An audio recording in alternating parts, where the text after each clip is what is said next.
izihlangu manathu, athathele izihlangu manathu. Awu, athathele izihlangu manathu, niziphathe niziphohle emakhwapheni, lisile ekhaya liso. Nangamambuka yabuya yapangquzela, athi malushu, malushu, malushu nathu, malushu nathu.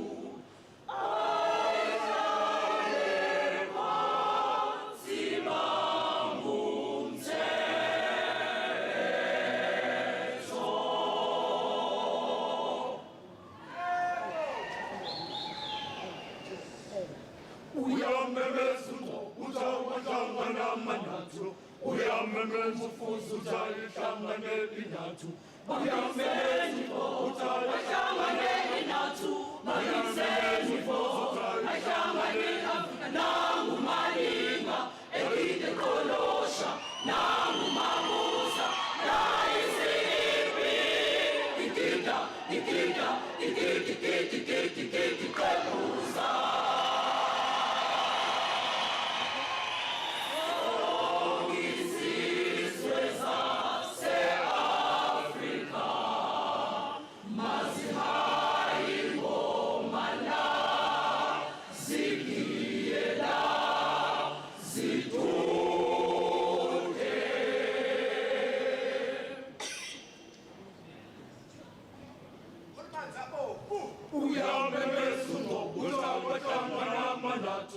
Uyamemeza ufuzo uthalihlangane nathu, bayiseni fuzo uthalihlangane nathu, bayiseni fuzo uthalihlangane Afrika, nangu malinga ekide kolosha, nangu mabusa nayizipi, ikida ikida ikidi ikidi ikidi ikidi kwebuza.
Sundithwane Nkosi yami, ngenxa yakho uzundilwele, uzundilwele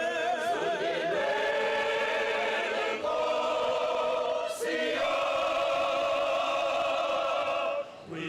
kwizinto zalo mhlaba, uzundilwele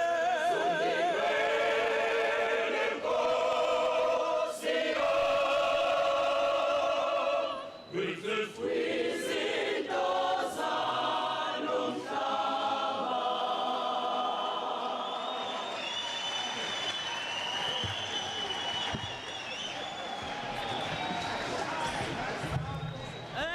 Pongola, a round of applause, please. Thank you very much. Msebenzi kaThisha njalo lo. From tonic sulfur to staff notation. Mr. President, allow me to continue with the program. Now I will call upon the acting Deputy President of NATO, Mr. GM Mabuza.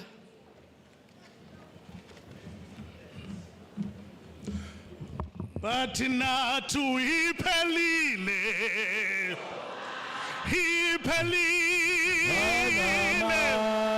banamanga, ngeke iphele, inathu sisekhona kusho bani. Bathi nathu iphelile, Kusho bani.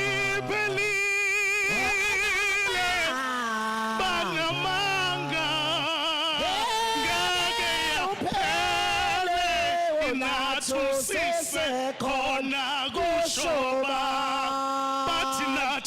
Bathi nathu iphelile, Kusho bani. Banamanga, ngeke iphele, inathu sisekhona kusho bani. Ngomhla sodibana, ngomhla sodibana, ngomhla sodibana, somfelunathi, ngomhla sodibana, Nato. sashodila, Fellow Nato. sashodila, Fellow Nato. sashodila, ngomhla sodibana. Fellow Nato. Long live NA2, long live. Long live. Long live NA2, long live. Long live. Amanda. Hey, two. Amanda. Hey, two. Thank you.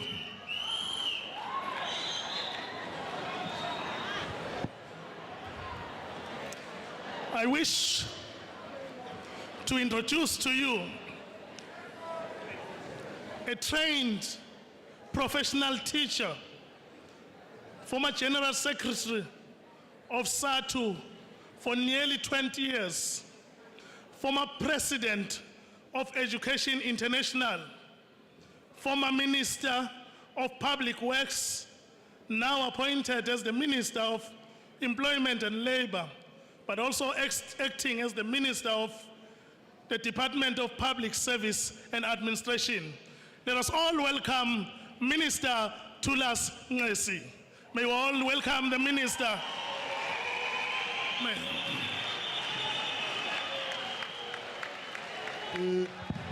Wayeshilo umalinga wayeshiya sisebenze awayeshilo umalinga asinamala sisebenze amayeshilo umalinga asinamala sisebenze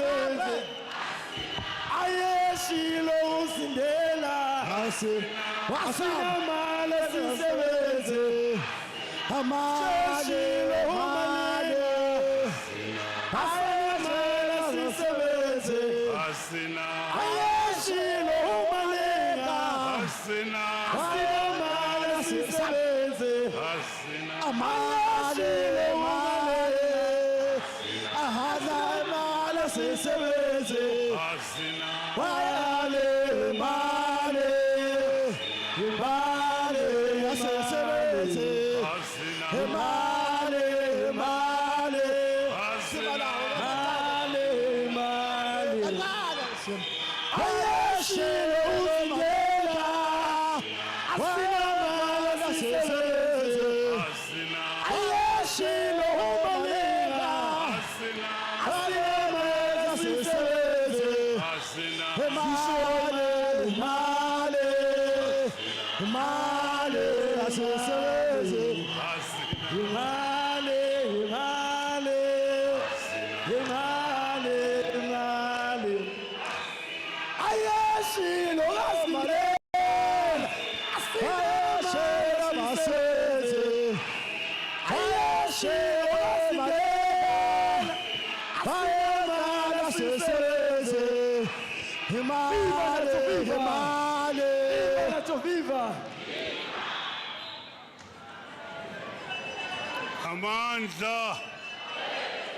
Amandla. Viva Natu, viva.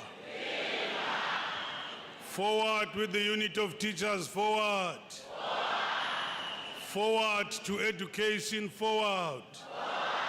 Down with corruption, down. Down with ill discipline in our school, down. Down with ill discipline, down.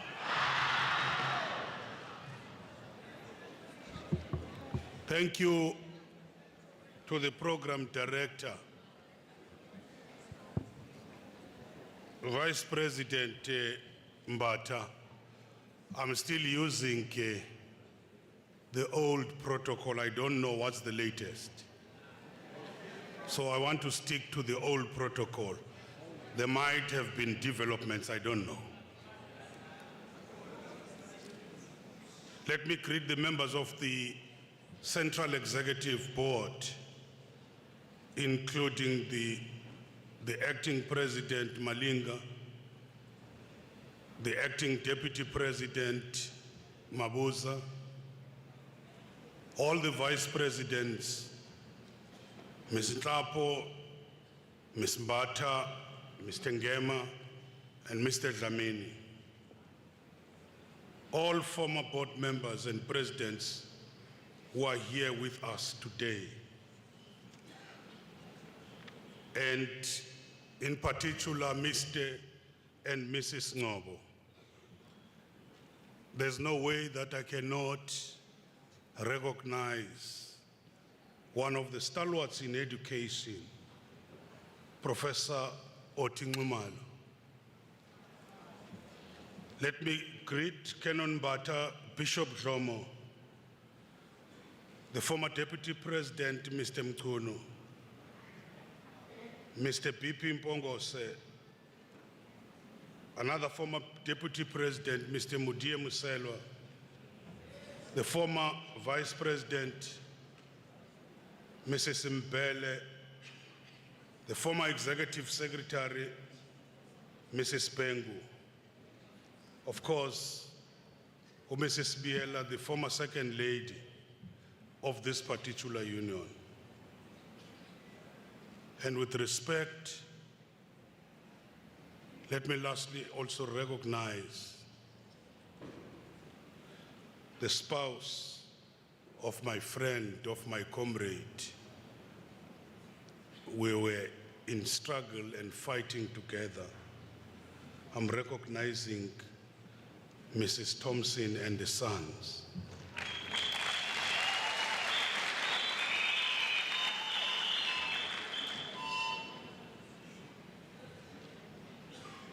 Let me greet all the social partners who are here. And most importantly, the 1,200 delegates, as well as the members of NATO who are here. There's no way that I can forget in this protocol to recognize the General Secretary of FEDUSA, whom I'm working with on a daily basis, who's troubling me anytime when she wants to pick up a phone rifter. Let me also recognize the leadership of NAFTOSA. I've seen the Executive Director, Mr. Basil Manuel. I've seen Usis Ella, the leader of SACE. But let me also recognize the business leaders who are also with us. I won't mention them. I see a lot of them. Otherwise, I'll make a mistake by not mentioning some. Thank you to the leadership for inviting me to participate in this important event. Bengiyilindele ke le ngoma. I knew there would be such a song. Let me begin by conveying my sincere condolences to NATO for the loss of your president, Mr. Alan Thompson, early this year, a victim of the pandemic. His untimely demise was a loss, not only to NATO members, but also to the education and to the country. He will not be forgotten.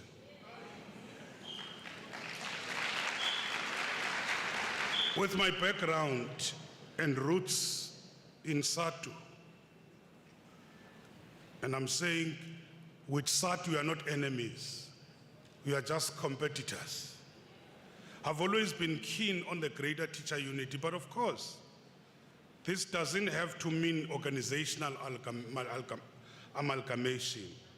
From my years spent in the negotiations at the ERC and at PSCBC, I learned that different unions can work together for common good of their respective members. And that as a result, this makes workers stronger vis-a-vis the employer. You know that, Basil. No matter what our differences are, no matter what our political differences are, but once you are divided, the employer can divide you. I'm saying this as a former unionist, but now I've crossed the table, I'm sitting on the other side. But you didn't invite me to reminisce about my old times. You invited me here as acting Minister of Public Service and Administration, representing the employer. In this capacity, I will focus on the following areas, Mr. President. The Public Service Month, the outcomes of the 2022 Public Service Summit, and the 2023 very unpopular topic, the 2023 Public Service Wage Negotiations.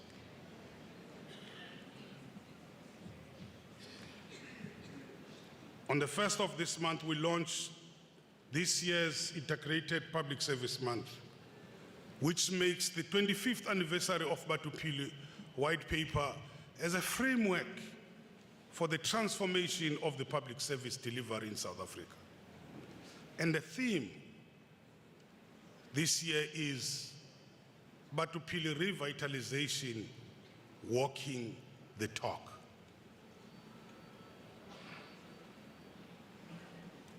And I want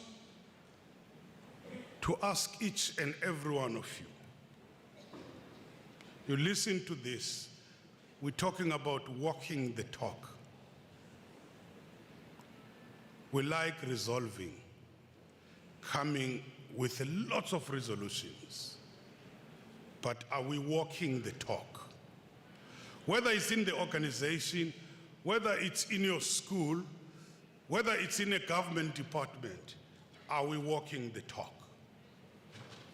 And I want to ask each and every one of you, to ask your conscience, ukukhulume nonembeza wakho, and ask this question: am I building or destroying the nation? Wherever I am, whether I'm a level 1 teacher, whether I'm a clerk, an HOD, a principal, a director in a district, a director in a department, a chief director, DDG, a DG or a minister, am I building or destroying this nation through my actions? And nobody will answer this question to you. Only your conscience can answer that.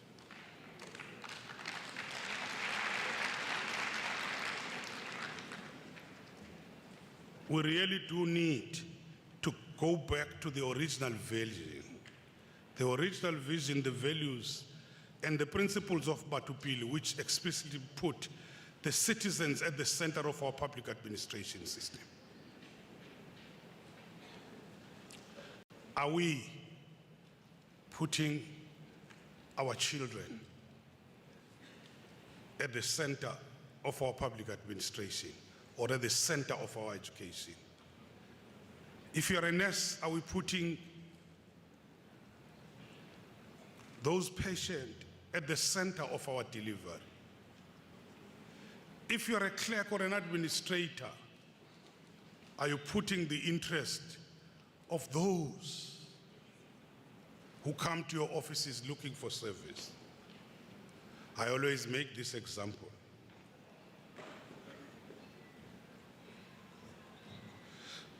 Somebody somewhere in the rural Dorpi, whether Wahlabisa or Mtuba, drives in the morning for 50 kilometers to the Home Affairs office. And you find long queues there. And that person comes at 7, and the queue moves slowly. At 3:30, when the person is about to enter, the doors are closed. Nibuye kusasa. That person doesn't have the money, is carrying a child to get the documents of a child. That's why I'm asking this question. Wherever you are you building or destroying the nation? Even if the money which you're earning is not enough, but at least you're able to get a salary to feed your kids, even if it's not enough.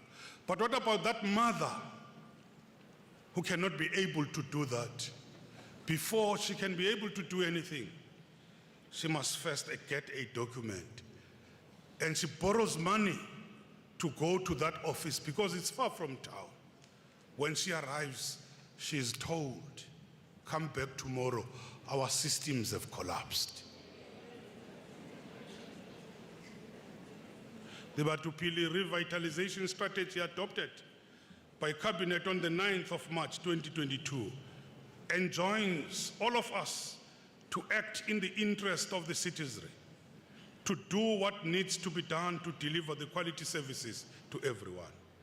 But of course, words are easy. How do we achieve this? The strategy is based on the following 5 actions or pillars. Taking the lead by building the capacity of the public service and learning from the past and current Batupili implementation practices. Developing and implementing context-specific Batupili standards and communication approaches in consultation with a diversity of stakeholders. And you can't run away from the stakeholders, especially when you are in education. Because everybody in education, that's unfortunate, we are as teachers, everybody wants to be an expert in education. Everybody wants to say he or she knows too much about education. This teacher does not know what he or she is doing. So that consultation is very important with the stakeholders. Fostering compliance with agreed to and publicize Batupili standards through appropriate monitoring of compliance tools, reinforcement of Batupili standards through appropriate measures where there is evidence of poor or non-compliance with publicized standards, redress for citizens who are at the center of government's constitutional obligations. I'm raising this because everybody talks about rights which are in the Constitution. But rights go with responsibilities. All of us, from the top down or from down top, we have rights and responsibilities. It can't be rights only. So the operationalization of the 5 pillars requires a team effort. As far back as 2013, the diagnostic review of the National Planning Commission identified uneven capacity within and even between the government department as a challenge and a potential threat to the ability of the public service to deliver quality services throughout the country. You in the education, you know it better when we're talking about this issue of uneven capacity. Sometimes contradiction. The example I normally make, you find in the Department of Education in the province, there's a director of teacher development. Nationally, there's a director of teacher development. There's also a director of human resource development. The right hand does not know what the left hand is doing. The national department, what they do, does not talk to what the provincial department is doing, because there is no synergy, and it ends up sending confusing messages to those at the lower levels, which is you, the teachers. We've been addressing specific challenge through a variety of targeted capacity building interventions by the DPSA, the Department of Public Service and Administration, in partnership with the National School of Government, including initiatives such as the District Development Model that was launched in 2019 by President Cyril Ramaphosa to ensure improved planning and integration within government and between government and social partners in order to strengthen the capacity of the state. All the necessary ingredients are in place. We have everything. We have supporting legislation, we have policies, we have regulations that are reviewed regularly.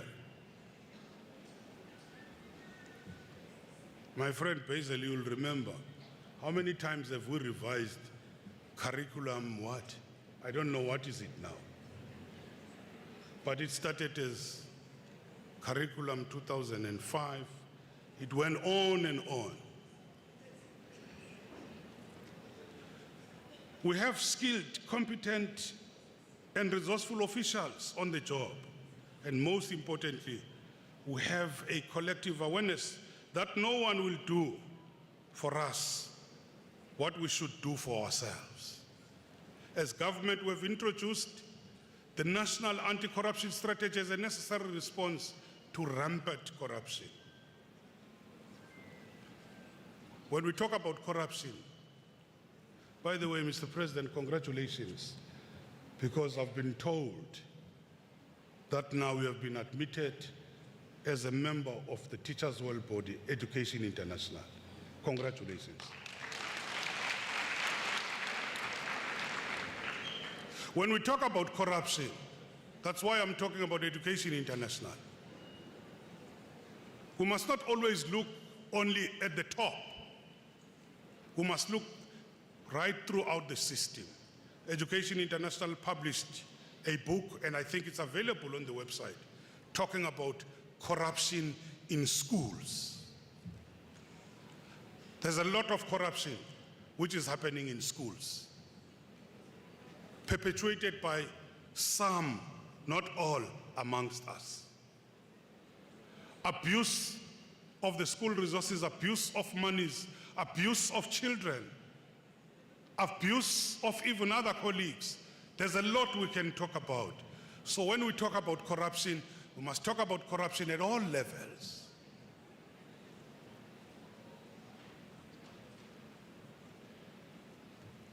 But ke kumele ngisho le.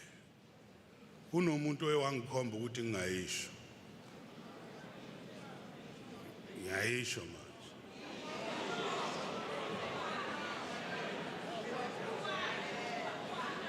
If you are a teacher, you are a father or a mother, you have your kids at grade 7, grade 6, or even grade 8, and you discover that there's a male teacher who's sleeping them. Worse, when that child is pregnant because of a teacher, losing schooling, how do you feel as a parent?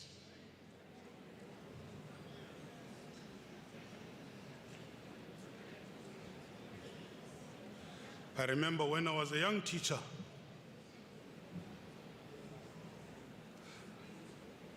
an article in the Sowetan, when some children were asked, why are you going out with your teachers?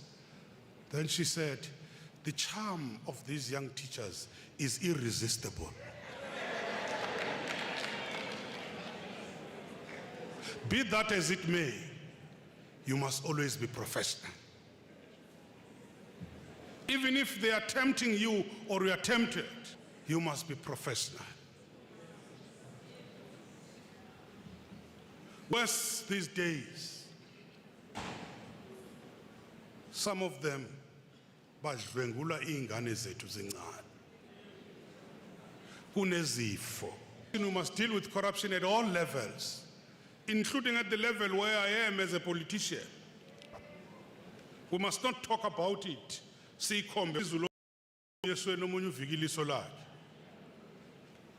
recognize that this strategy will only succeed if we work in partnership with the private sector and the civil society. And I'm saying this, Mr. President, because in my other cap as Minister of Employment and Labor, when we're dealing with billions which were stolen for the poor workers who had lost jobs, there had always been a corrupter and a corruptee. Most of the corruptors were big businesses and small businesses, claiming there. But they are very quick to say the government is corrupt. They are not talking about the corruption in the private sector. There's a lot of corruption in the private sector. When they give bribes, they say it's facilitation fees.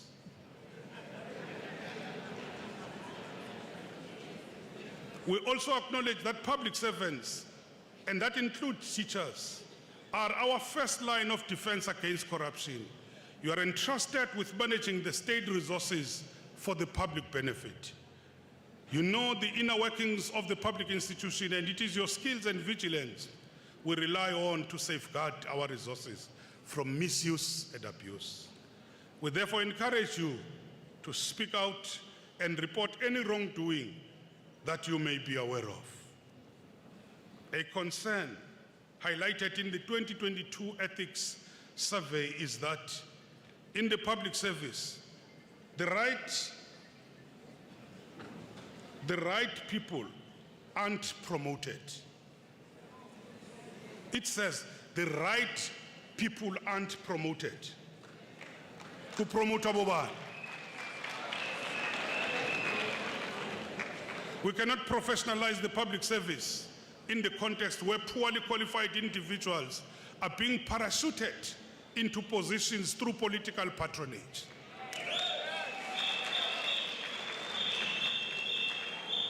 These practices, wherever they occur, are inconsistent with the constitutional principles that underpin public administration, and they must be stopped. We must also take pride in our accomplishment of having in place a public service charter, which is the social contract between the state and the public servants, clarifying their respective roles and responsibilities.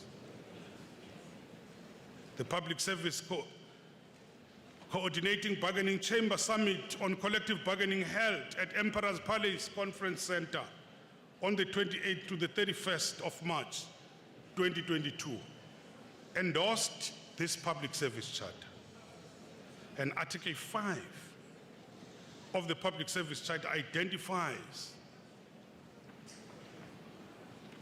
the service standards that the public servants must meet when fulfilling their constitutional obligations and service delivery duties, all of which support accountability for our actions. This 2022 Public Service Summit was convened by the PSCBC under three themes: strengthening and defending the centralized collective bargaining to advance economic development, social justice, a capable and a developmental state, labor peace, and democratization of the workplace. In summary, the parties resolved, amongst others, as follows. The PSCBC, that's the chamber where bargaining is taking place, should review the collective bargaining structures in the public service through a collaborative venture with the International Labour Organization so as to be guided by the international best practice. The review to be undertaken should give due consideration to the public sector in general. There's a tendency of confusing the public sector and the public service. In government departments is the public service, including the municipalities. But there's a lot which is going on in this state parastatals, what you call the SOEs, state-owned enterprises. They are part of government. That is the public service. And when we're talking about the salaries, we must not only look at the public service, we must look at those huge packages which are paid in those big companies, which are also under the state.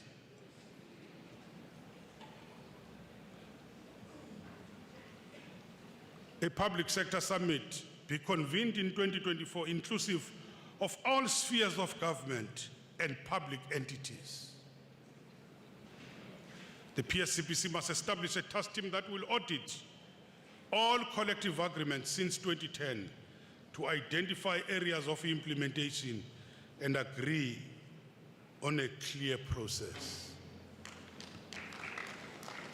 We want to audit even the agreements I signed when I was the General Secretary and leading the strike.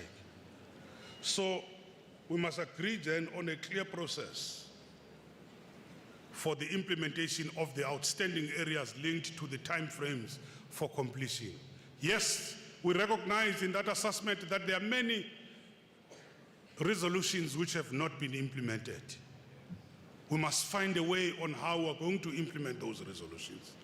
Government should conduct a spending review on the cost of at least three selected agencies vis-a-vis the departments, divisions, and further spending review of at least 3 selected large outsourcing contracts where outsourced functions could be insourced.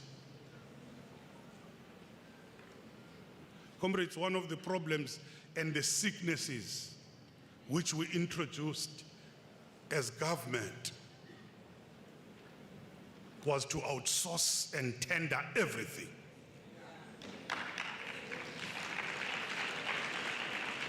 How do you tender school feeding scheme?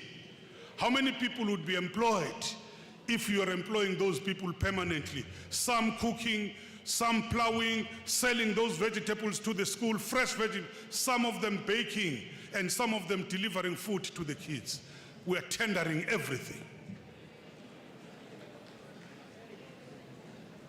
Everything has been outsourced. Government should consider not to undertake any new outsourcing or creation of agencies where the function of such could be linked to socio-economic service delivery initiative until the case studies above have been completed and discussed in the PSCBC. Because when you outsource, it means a number of jobs are going to be lost. And a person who's running business is not interested in creating jobs. That person is interested in profit.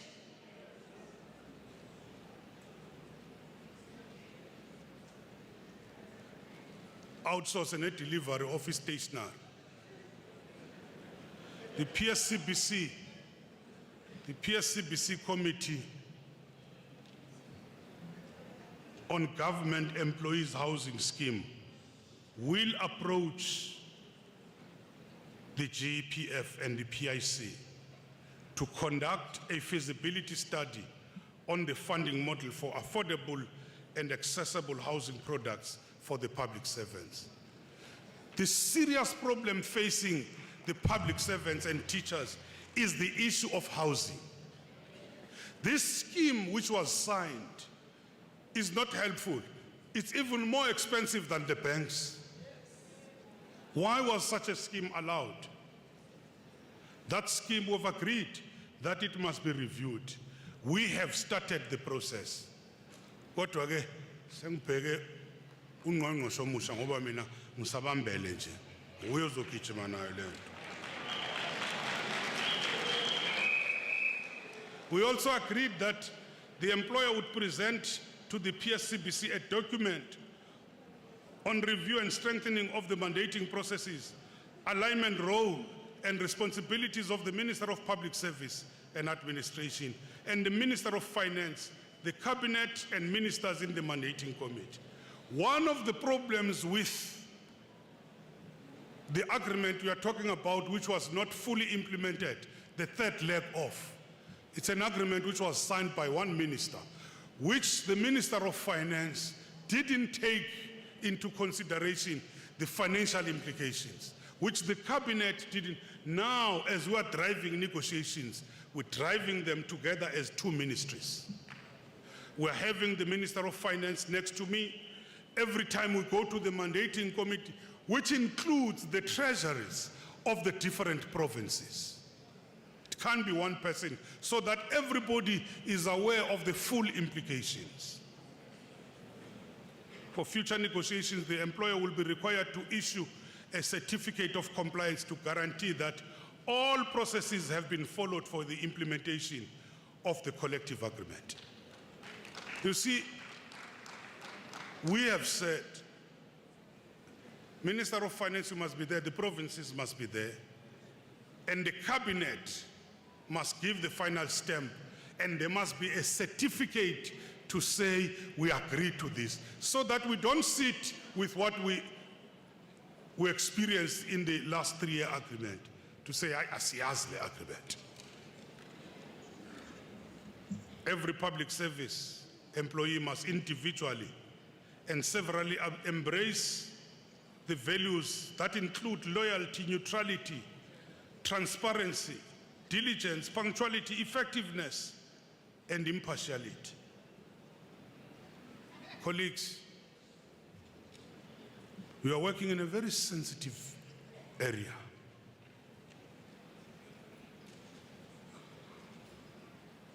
Some of the children you're teaching are coming from the backgrounds with very strong IFP background, some with very strong ANC background, some with very strong DA or EFF background. But as an educator, you have to navigate that, regardless of your political affiliation. And you must hold to those values of impartiality, of transparency, of diligence. I don't even want to talk about punctuality, President. You can't have a teacher ofundise eMtuba ekhaya kuseThekwini yena uyahamba ngoLwesihlanu every Friday uhamba ngo10 uye ekhaya uzobuya Monday ngo12 Instead of having a 5 working day, yeah, now una 3 days, would you love your kids to be taught by such a teacher? Khona nje abanye kuyaziwa ukuthi habitually they are absent from school on Mondays or on the payday. What is that? That's why I asked the question, are you building or destroying the nation? Would you love your kids to be taught by somebody like that? The concept of the public values and ethics should be introduced as part of the school and tertiary curriculum to build a cohort of citizens and public servants who are ethical, selfless, and values-driven. Parties agreed to build the capacity of the supervisors to enable them to better manage discipline in the public service and accountability. And I dare say it, President, if a school does not perform, collapses, it starts with the management. A school with strong management would not have chaos.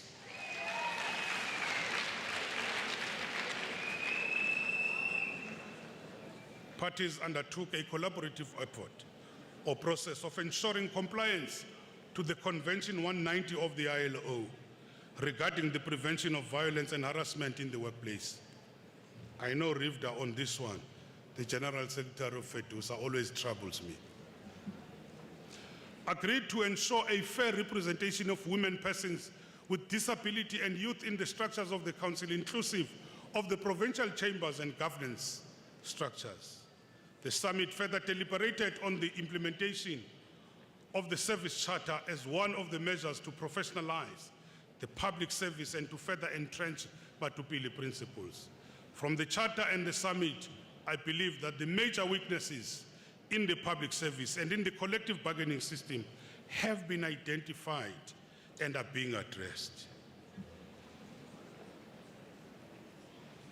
Awuthi ke ngene kule nto ke manje. Iyathusa ke le. Ngokumele ukuthi mangizongena la ngeke ngathi ukuququda kancane kuloko ngikhafukafula ngizozwakala.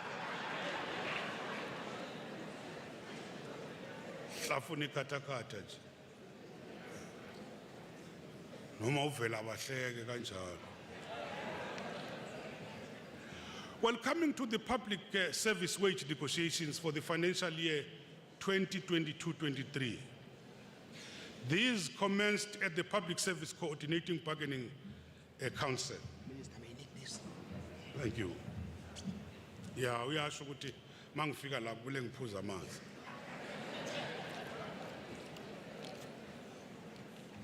The negotiations commenced in the PSCBC with the process of pre-negotiations for the purposes of sharing information on the government's economic outlook with the labor before tabling their demands.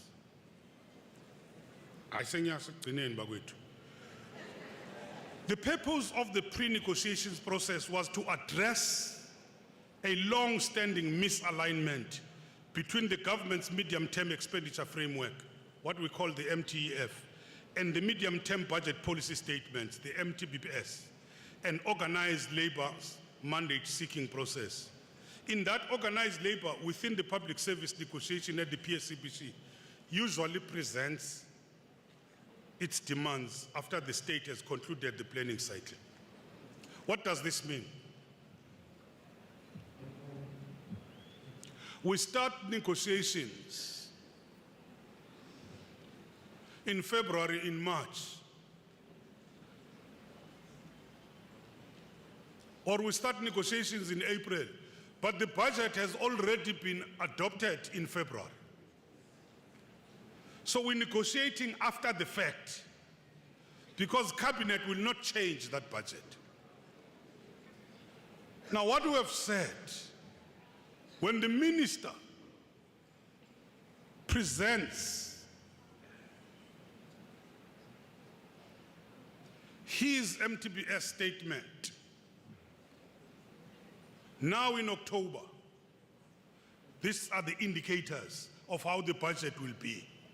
We must have concluded the negotiations so that those negotiations can influence what the minister will put in the budget. Not negotiate after the minister has already finalized the budget. We have said now, this misalignment, we said let's realign the processes and start early with the negotiations. Because this misalignment is usually a source of tension and mistrust that arise right at the beginning of the negotiations process, resulting in a process overlapping into the next financial year, thus making it difficult for the government to incorporate the labor demands into the spending plans for new proposals. And in order to address the elements of mistrust between labor and the employer, as well as the misalignment between the government's planning cycle and labor's mandate-seeking processes, government, we proposed the following. We recognize that there was trust deficit because the last part was not implemented. Mr. President, as much as I was not a minister of public service and administration, but I was part of the cabinet, government never went to court. The narrative is wrong. We were dragged into court by the PSA. That's a fact.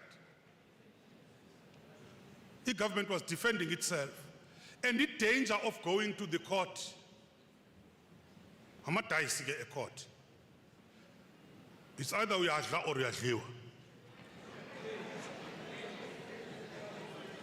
It's like agreeing to an arbitrator.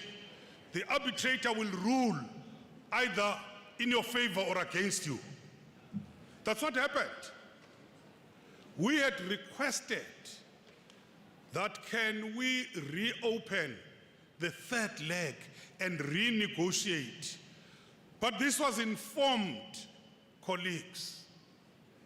Even prior to 2019, the economy of this country, globally the economy also, was already going down. We had an economic recession. It was difficult in terms of revenue. Millions of workers lost their jobs. Even prior to COVID, came COVID. That was the last straw. So we're faced with that reality. The numbers of unemployed people grew. Today, as we speak, we're talking about 13 million unemployed people. Ngiyangizwe nje abanye bathi hayi le 350 ukudlala ngoba bayiphuza bayidakwa. It's anecdotal because not all of them are doing that. Some of them are spending it meaningfully. The reality, imagine if that 350 is not there, if those grants given to the 17 million people, what will they be eating if they didn't have any income at all? Even if our economy can perform miracles, we won't in the next 5 years create 5 million jobs. What is going to happen to the 13 million unemployed? That's why this debate of the basic income grant is coming in now.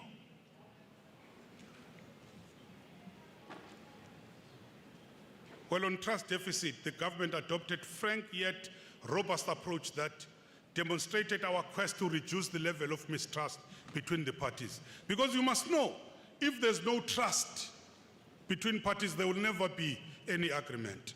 This was done through a full disclosure of the difficult economic situation the government finds itself in, and inviting joint problem-solving proposals from labor. The recent Public Service Summit was a starting block that we should build on to address this trust deficit. On the realignment process, a negotiations timetable was adopted in an attempt to guide the process such that we are able to conclude the 2022-23 round of negotiations by June, the past June. Unfortunately, we have not concluded. We wanted to conclude it by June, immediately start with the new round of financial year 2023-24 and conclude before the Minister of Finance tables the budget in Parliament.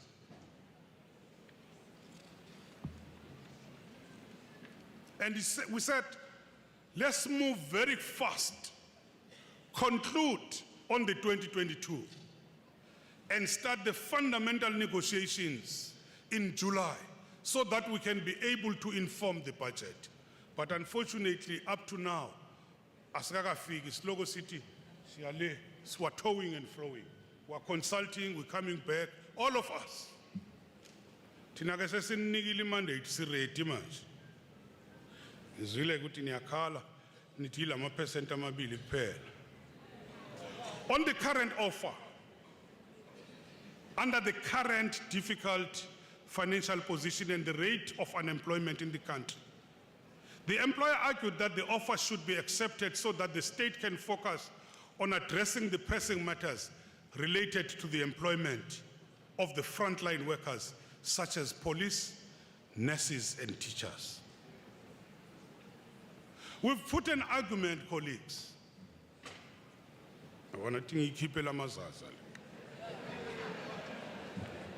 We've put an argument which says,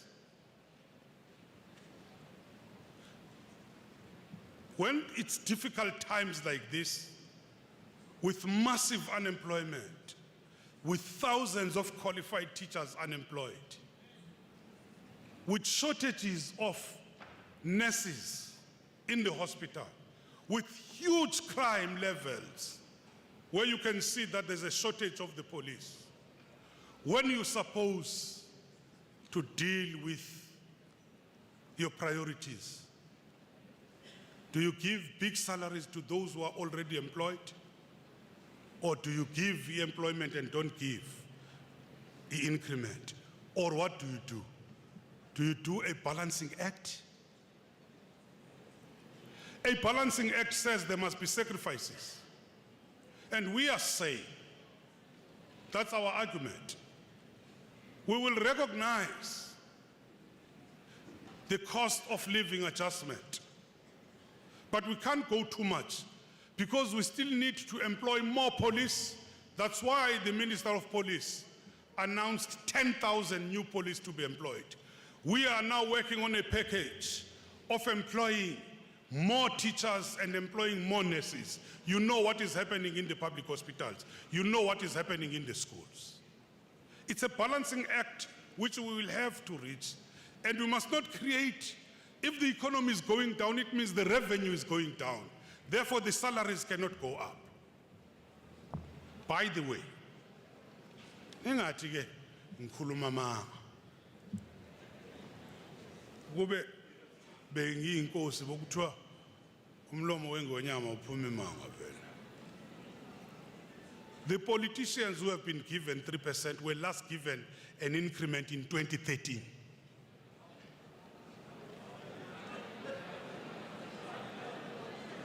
You can go and do your research on that and tell me that I'm telling lies.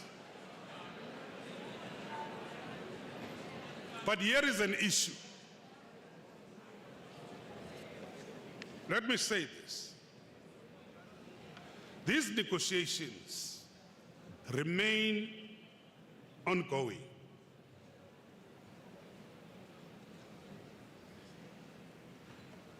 I'm not a negotiator to come and report.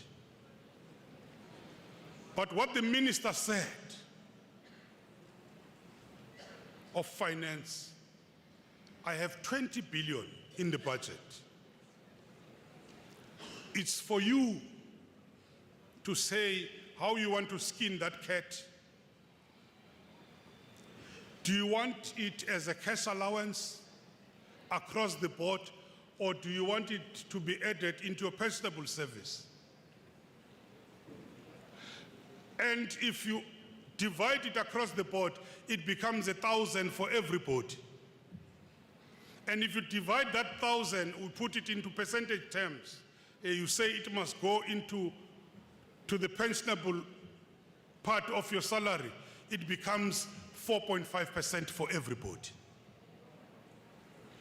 And when we started the negotiations, we said at that 4.5%, whether you want to take it as a cash allowance or you want to add it in your pensionable salary, we start there.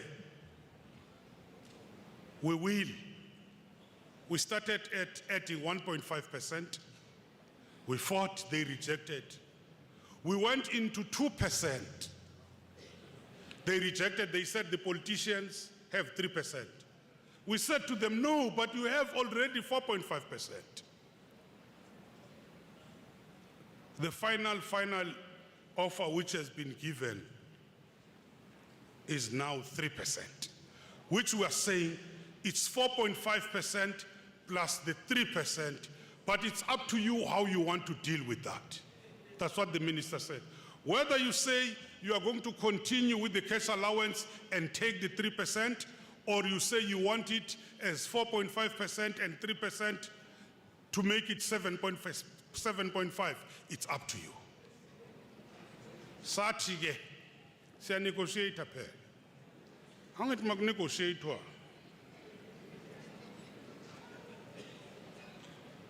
Uma ngaba ke anifuna ukuvuma ngokusheshsha. Ithi i-agreement.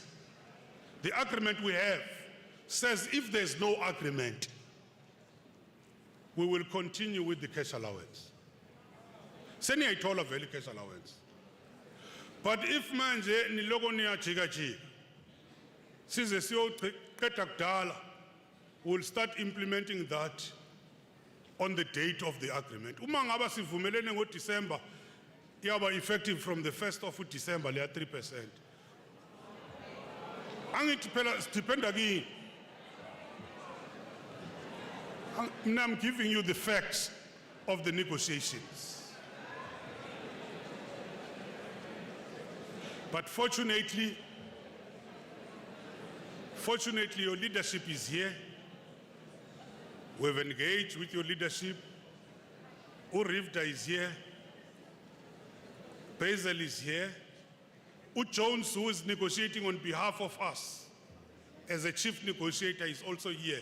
Will be able to unpack some of the things if they are needed, President. Hlala namba nabo ke ngiloko ngithi mangigijinyiswa ngithi khulumani phela. Let me say this, President, in closing, that the theme of your conference has to be one of the most complex and yet thoughtful and thought-provoking themes ever devised.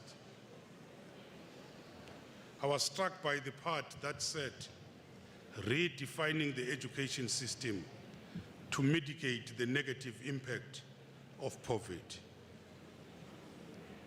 I had to wonder if this was inspired in part by the devastating loss of your president to the pandemic.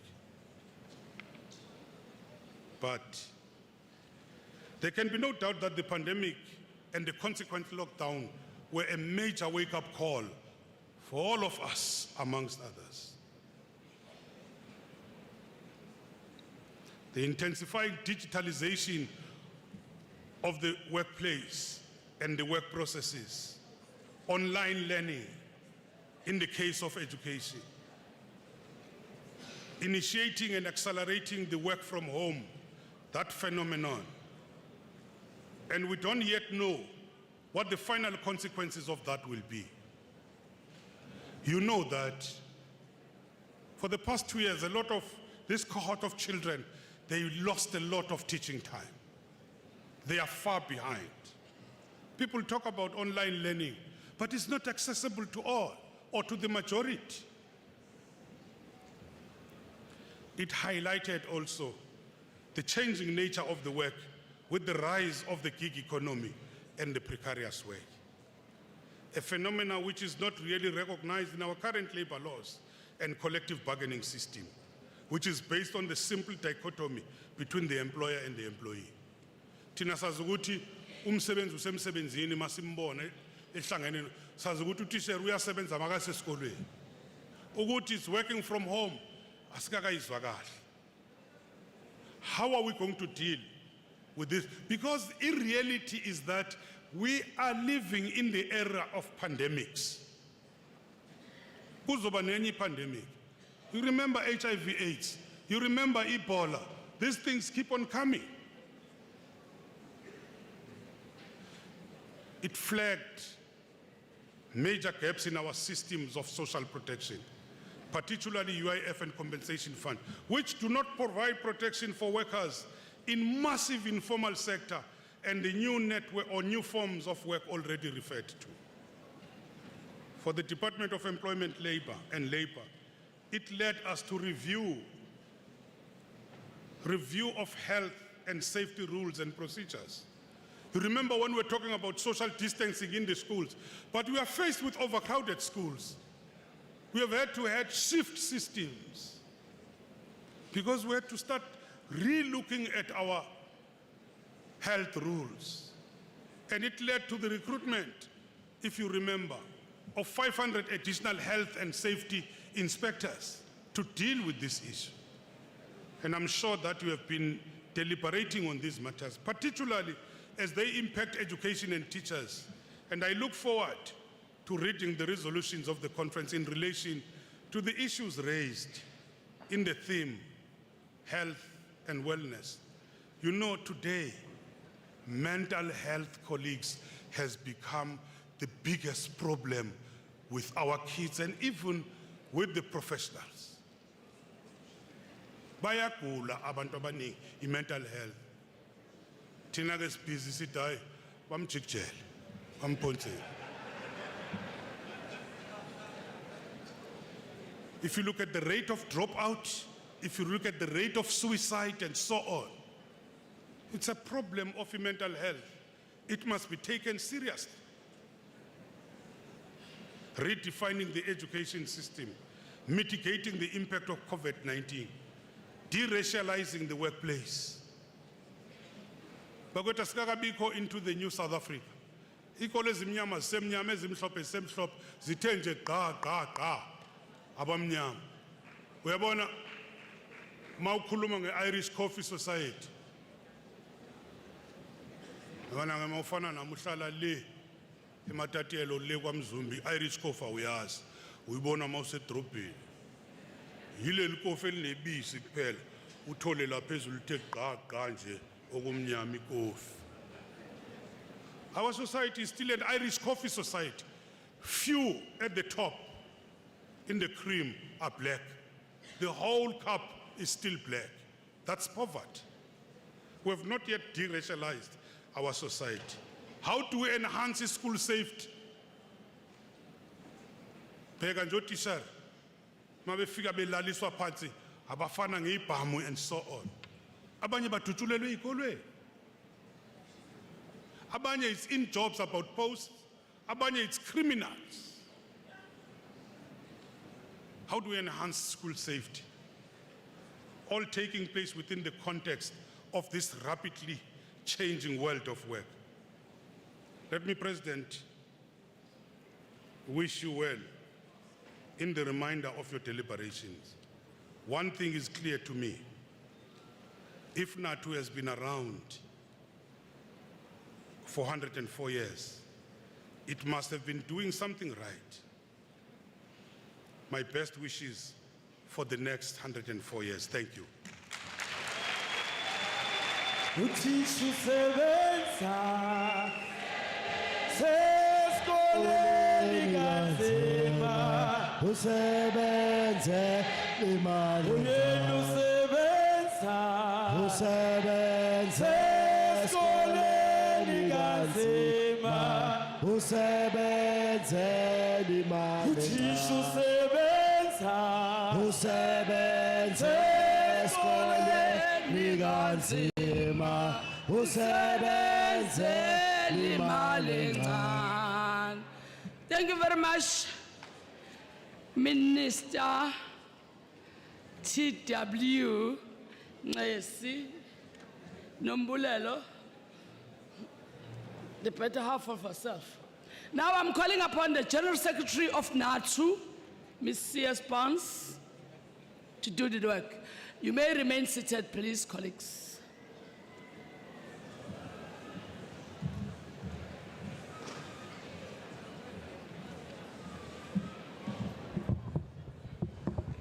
Viva Natu Viva. Viva Natu Viva. Qina msebenzi qina. Qina msebenzi qina.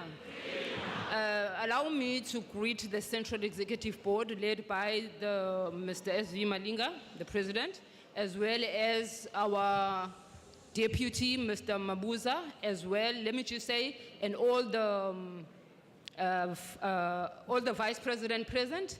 And I would also love to greet the distinguished guests that are amongst us. I don't want to waste time, as well as all the leaders from the various branches of various regions. Allow me to greet you. Here I am being sent by the National Teachers Union, not by ESSA, but by National Teachers Union, to say to Mr. Nlesi, our minister, we are very thankful that he actually acknowledged our invitation, as well as Mr. Nlesi, you gave yourself time to come to us. We know that your schedule is very packed, but you made it a point to say, well, you are going to be with this National Teachers Union people and then share your thoughts with them, as well as give them all the information they needed. We are very grateful, therefore, Mr. Nlesi. We hope that if NATU really invites you again, you are going to make yourself available, and you are also going to give them the information that you gave them. But these people here, Mr. Nlesi, they also need money, not this 3% that we're talking about. Viva NATU, viva! Viva! Mr. Nlesi, Minister Nlesi, this is a token of appreciation from the National Teachers Union. We thank you very much.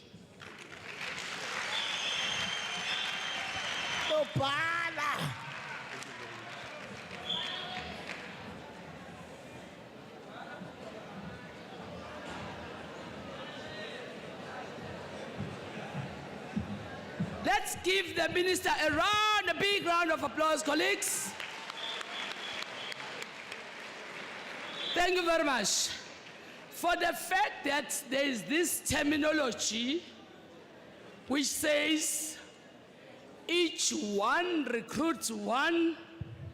There is a man behind that, the man who goes all over to establish all different regions. The man is amongst us and was the former president of NATU, the one who said each one recruit job orders available. Yes, for those former president, the stop orders are here. For those that are having the stop orders, there is a recruitment desk up there. Mr. Malonga, the big branch in the National Teachers Union, together with Mr. Kwabe. On your far right, on those steps, once we go out for lunch, just go and submit your stop order. You are my darlings. I'm giving you this. Now I will call upon the long-serving,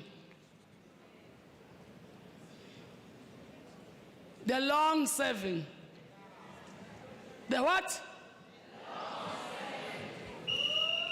Siyafisa sonke ukuba ho long serving. Kodwa ngazi ngeke kusenzeka. I will request before he come forward. Who is going to come forward? The long serving. Asuyeke umsebenzi akawusebenzayo. Asithathe leyo ukuthi it's an immediate past president of NATU. The former president, because we don't have any other former. The only former that we are having is the one who is the long-serving. Let me allow the long-serving president of NATU, Mr. As before he stands up, I will call upon the deputy president of NATU Over to you, GM Mabuza. Former President. Ithi nje tiye pholova. Ithi nje tiye pholova. Namangasi. Namangasi. Ukuthi bano balele ncwadi. Ithi nje tiye pholova. Ithi nje tiye pholova. Ithi nje tiye pholova. Ithi nje tiye pholova. Ithi nje tiye pholova. Namangasi. Namangasi. Ukuthi bano balele ncwadi. Ithi nje tiye pholova.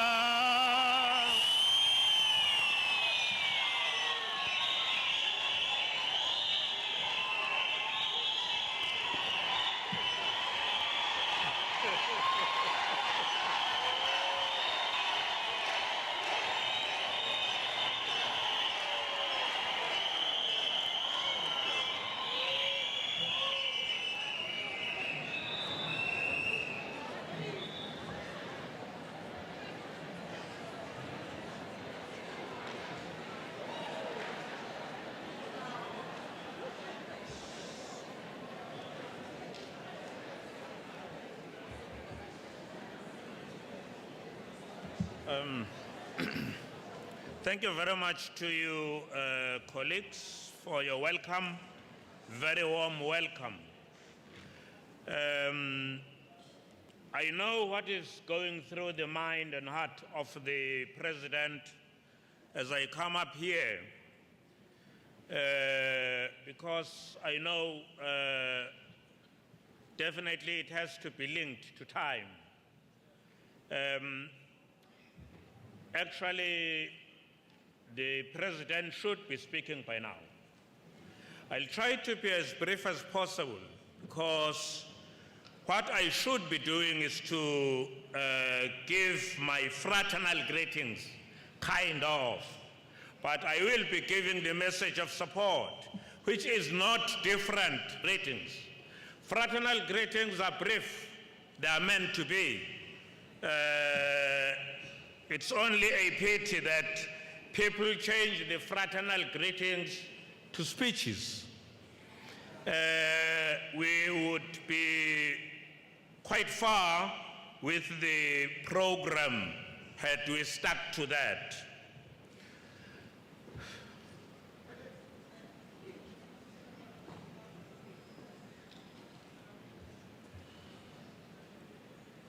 Hey, what's a show, Minister?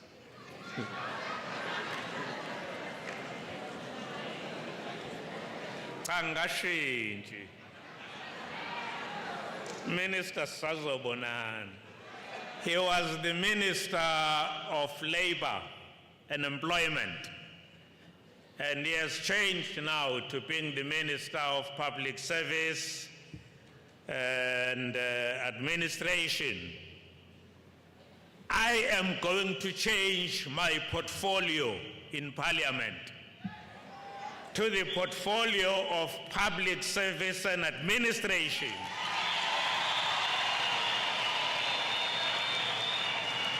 Because I want to see him seated on the other side of the table and myself on the other side, or this side.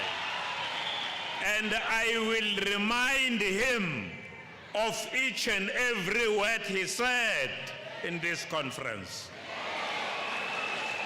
One of the most important things I got from the Minister, Honorable President, was the issue of budgeting. How do you budget? Do you negotiate after budgeting? How do you do that? Immediately after budgeting, you begin with the negotiations. Negotiating for what? I wish he was here, because I want to know when he is going to change that.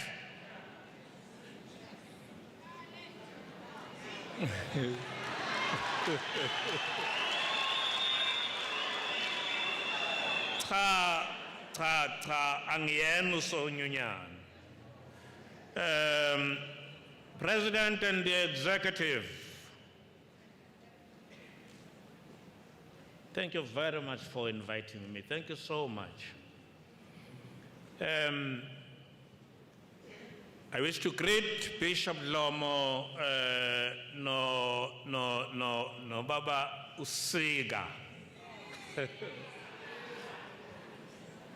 I wish to greet, I wanted to be faster because of time, and yet I wanted to speak. I wanted to. It's a pity that we don't have time. Remember, kuzokhuluma idlozi.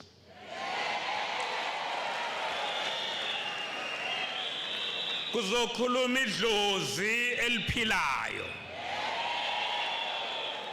Angazi ukuthi uliphikisa uthini idlozi. I feel very blessed that I'm still alive. I feel so blessed that I worked with you for so long. You treated me so well.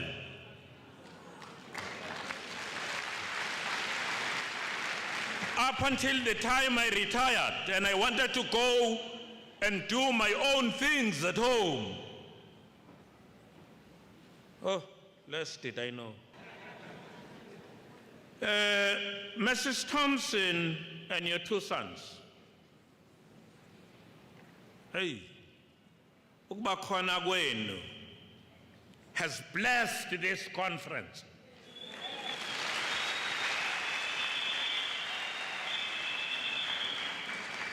I'm saying it again, your being here has actually blessed this conference, and therefore, if it has blessed this conference, it has blessed this organization going forward.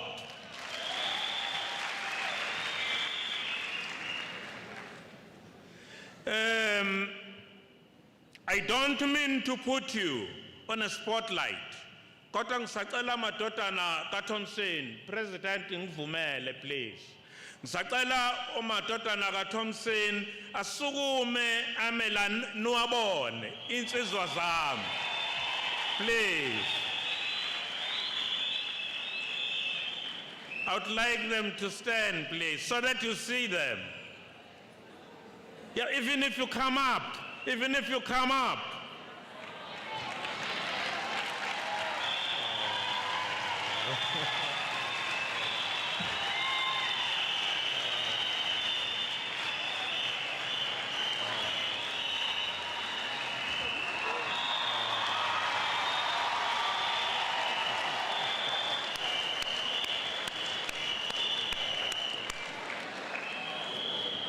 This is the man. I'm not, there are two, I can see that. I'm saying this is the man. This is the man who contributed so much to this organization.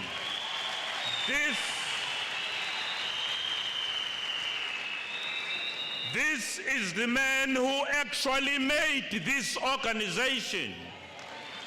I only at the background.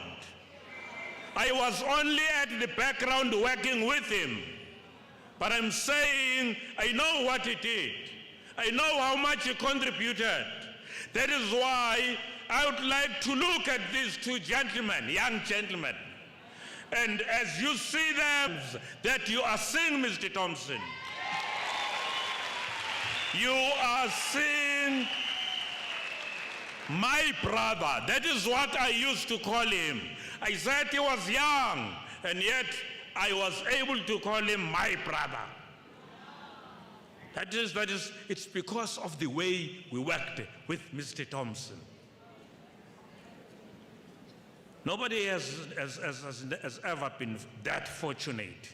I don't think I'll have that comfort again to work with Mr. Thompson, doing everything And then when we go to places like conferences and others, I walk in front.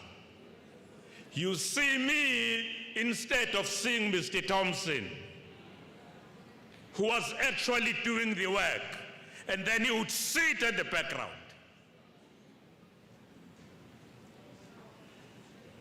Thank you very much. Thank you very much, Madam. Thank you very much. Now, I quickly just want to recognize a few people so that I save time. You see, I do want now, you know that I was not used to greeting my wife when I come to conferences. I would simply speak.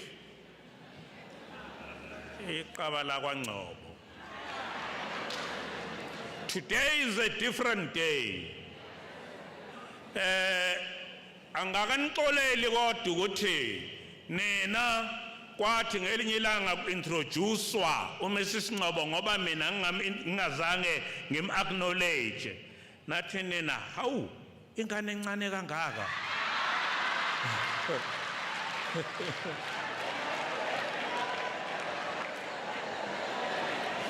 Mrs. Ngcobo, thank you very much for accompanying me. Manje ngabe ngithi awusukume bakukhumbule bazosuke bathi vele ingane. Awusukume ngikubona.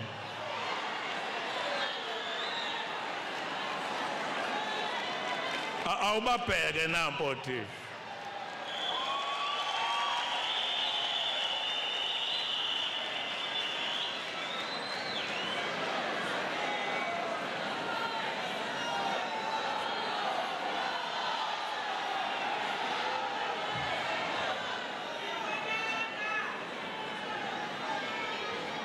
I want to recognize all the past leaders who served in the Central Executive Board and those who served in the other structures. I also want to greet all the guests that are still here. Now, Mr. President, going forward,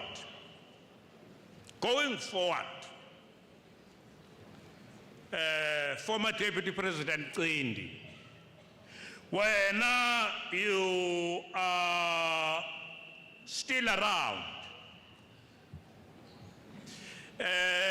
no, abangafiki abantu bahlale la, be ama-guest, be given time to speak to this audience, august audience, and then they leave. Zwile. No, well, otherwise they would rather go to hell. No. I can't leave conference. I will not leave conference because I saved this day for this conference. And I need to respect this conference. I know I do not only want to come here and be given time to speak, and even making mistakes.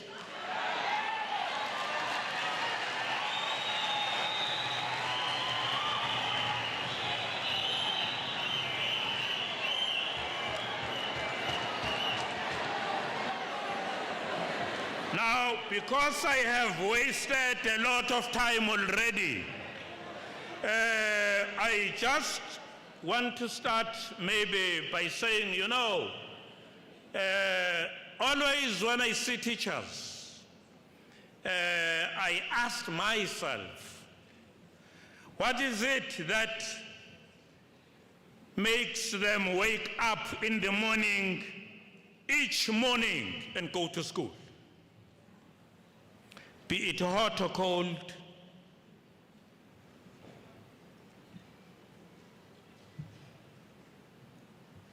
sometimes walking on foot, sometimes hungry,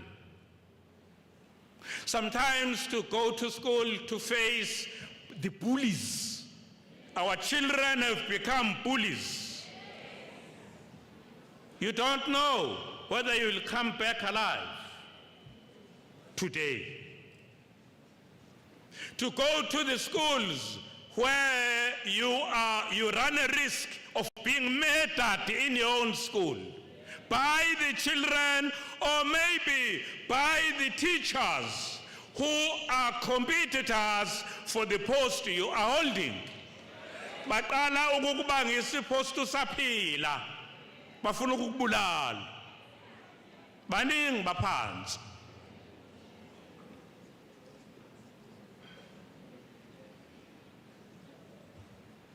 But I'll never forget what you did for the nation to go to school during the COVID times. I want to start off by commending NATO and its leadership for organizing this historic General Conference of this year, 2022.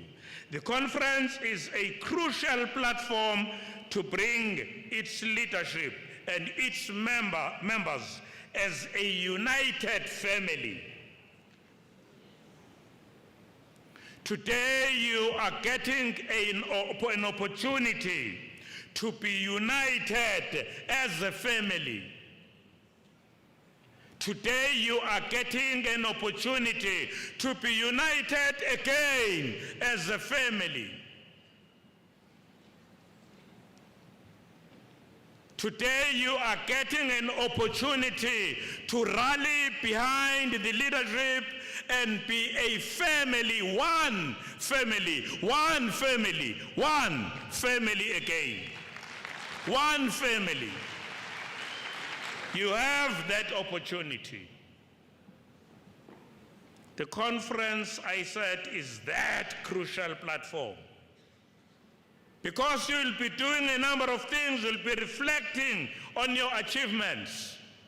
You will be reflecting on your performance, past performance. You will be re-evaluating your strategies, in particular that one of growing your membership. You will be ensuring that the standard for education, your skills, the skills levels, wages that the minister spoke about here, the working conditions, the quality of life of education. Quality of life of education. You can't have that if you do not have the quality of life for the educators. You have got to begin there and make sure that they have the quality. They have quality.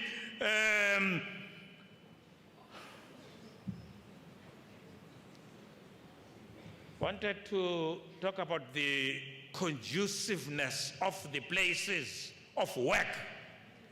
Give them that. Make them conducive. And if you do so, and give them money anyway, but if you make their places of work conducive, then you will have quality teachers. You can't expect teachers to work under the conditions you find yourselves in. But lastly, you'll be finding the opportunity to elect a new membership. I want to thank the outgoing leadership, competently led by President Malinga.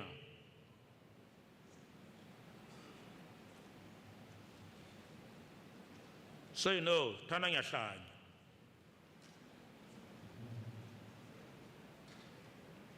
I called my friend, the president, even before he was elected president. Bese ngibuye ngimjikela kodwa ngithi kodwa hayi ngisekhona.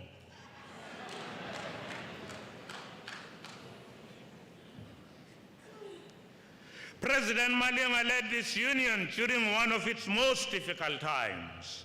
Shortly after my departure and the election of Mr. Alan Thompson, the NATO presidency, the deputy president of NATO had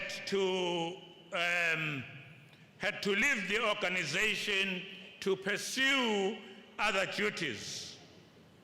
And therefore, the Central Executive Board remained with a vacancy.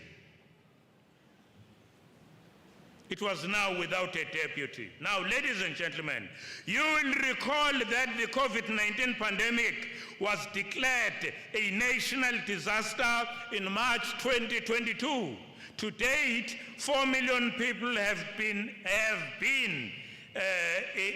affected in one way or another. The pandemic took millions of lives around the world and South Africa, including the life of our beloved Mr. Alan Thompson.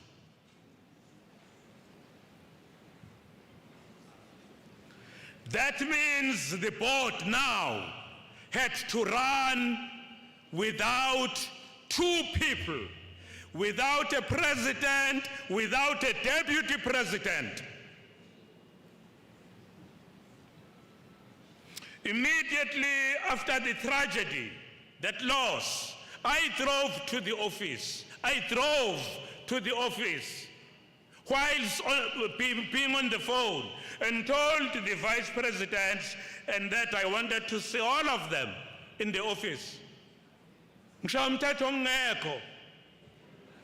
Yes, ngekho. Kodwa ngikhona, ngithenga idlozi. Yes. Ngangixosha uManthando. Nobona ukuthi kwenzakalani uma uxosha idlozi.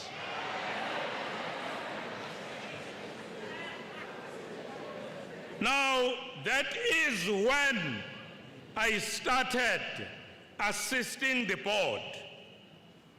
First of all, I had to break the news. But secondly, I had to address these vice presidents. No deputy president, no president. Nobody knew what was in the office of the president, what was in the office of the deputy president. Nanilindele ukuthi ngenzeni? Ngicela kubani?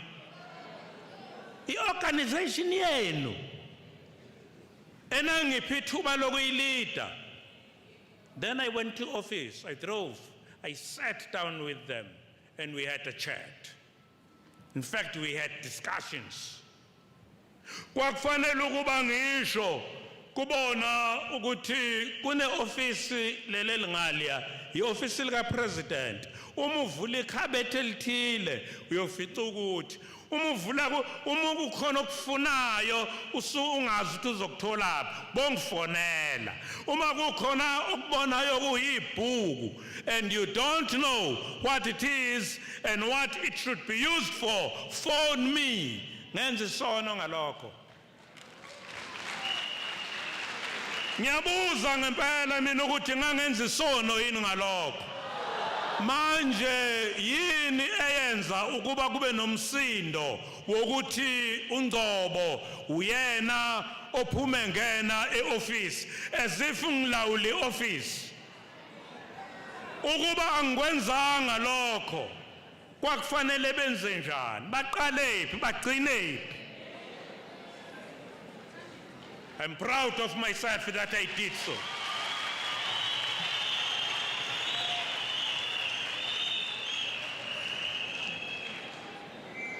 Now, what I will do, because I can see that time is against me, I will just skip a number of things and say I commend all the members of NATO here today for averting a crisis by filling that void and beginning a process of electing new leadership.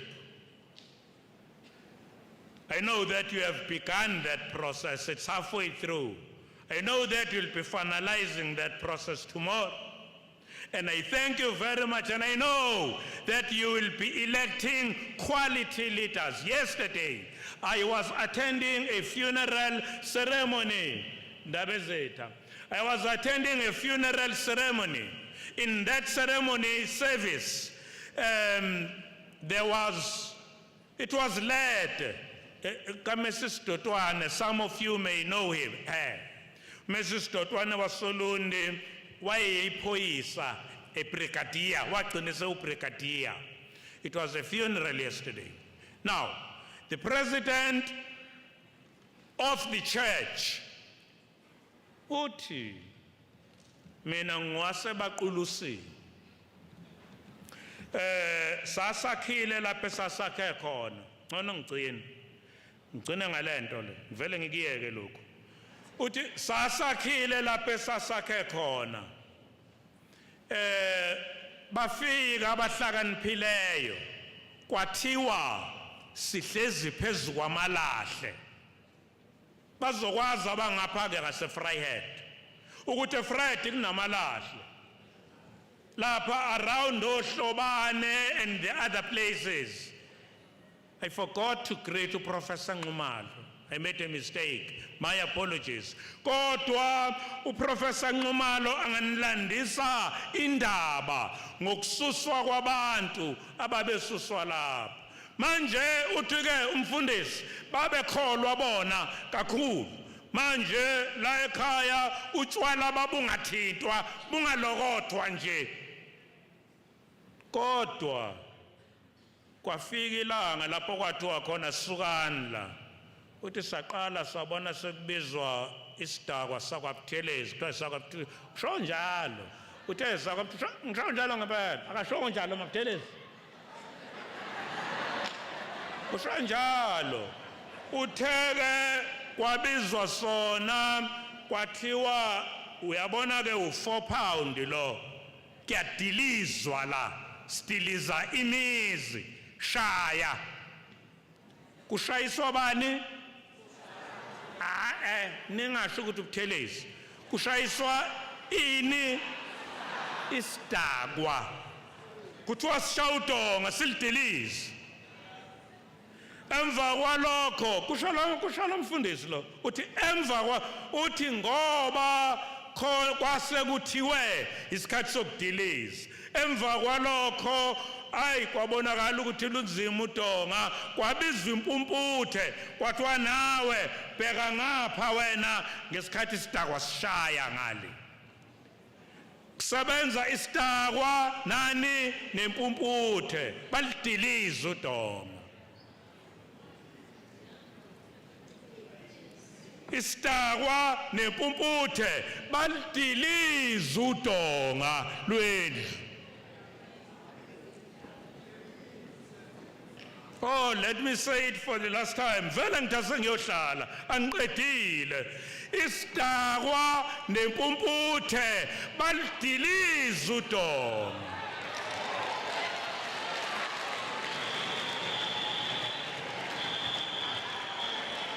Ngoba kwakuyisikhathi kubona esase sibaficile isikhathi sokudiliza. Asikanifike nina isikhathi sokudiliza ngenxa yalokho ningabheki impumputhe ningabheki isidakwa funani abantu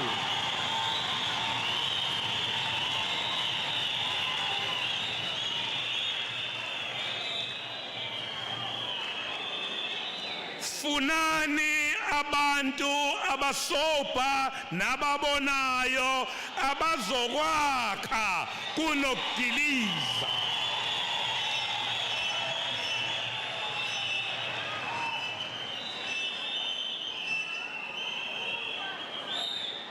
Hey, ngiyanithanda inpo. Mr. President, ngicela ungisize usale nje usungizwela ngahamba ngethembise ikwaya ngathi ngizozama ukuthi from the coffers of the organization siyelekelele ngoba lento abanenzela yona banenzela ngesihle mahala ngothando ngakho asibone la esingabelekelela khona la esingabathuthukisa khona la esingabapha khona nemfaniswano engeke ifaniswe neminye la ezweni ngoba phela ekanathi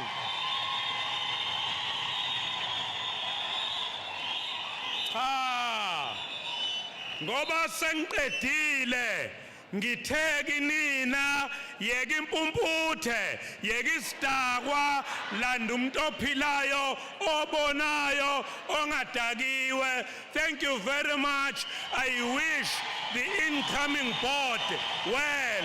Thank you.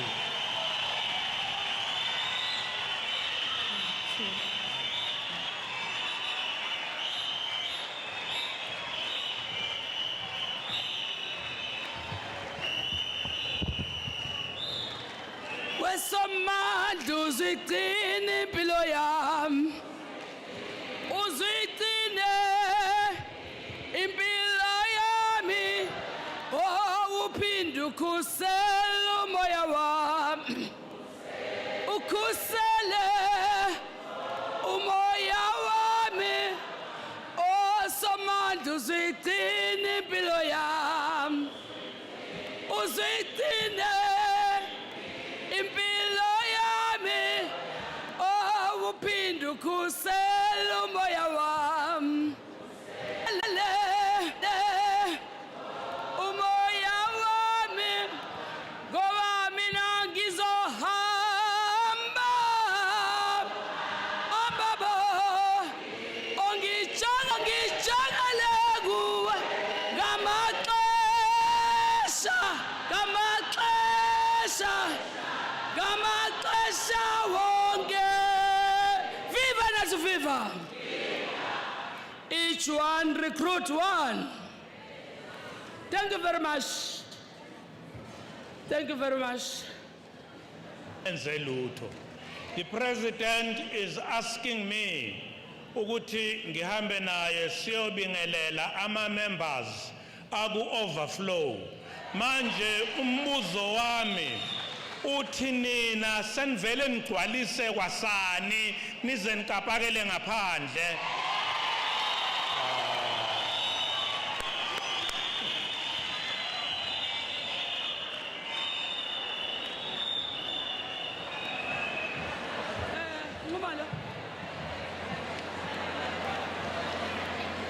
Satabe.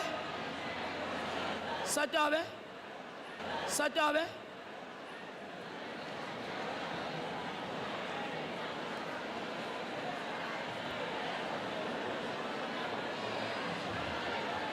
Roving mic, please. Roving mic, please. Roving mic, please.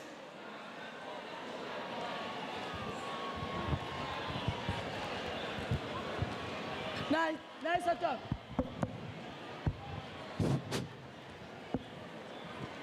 The song, Zindelam holy word to Zindelam, Wamoli word to Mbata, Ugutamanda, Amanda, Wanda, Zindelam holy word to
Amanda. Amanda. Wona. Tila, tila, tila, tilelele. Tiwa, tile, tilelele.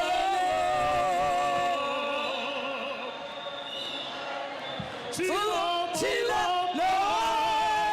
Tila, le. Tiwa, tiwa. Tiwa, tiwa, tiwa, tiwa.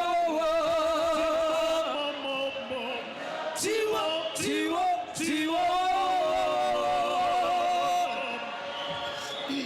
Tiwa, tiwa.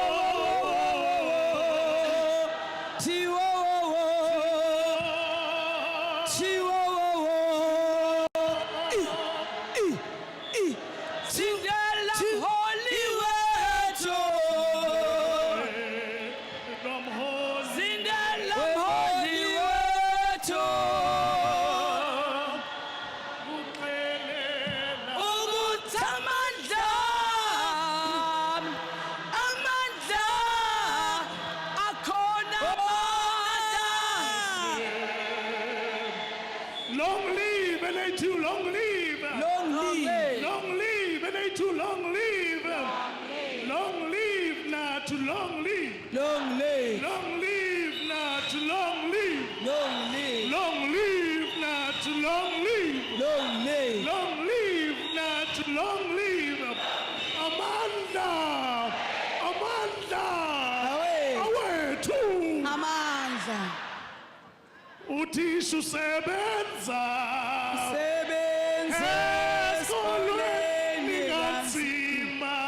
Usebenze limali. Uthi usebenza. Usebenze Esikolweni kanzima.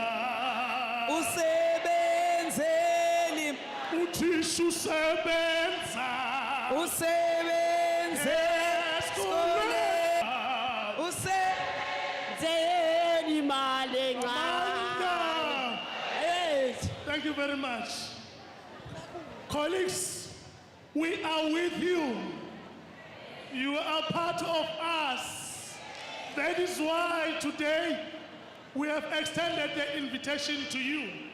That is why we saw it befitting that we must come here and address you as the members of the Central Executive Board, accompanied by our Honorable former President, Amanda. Awethu. Amandla. I'll therefore give to our leaders this mic so that they can greet you. All asithi nje ithi nje tiyepholova Ithi nje tiyepho. Ithi nje tiyepholoba.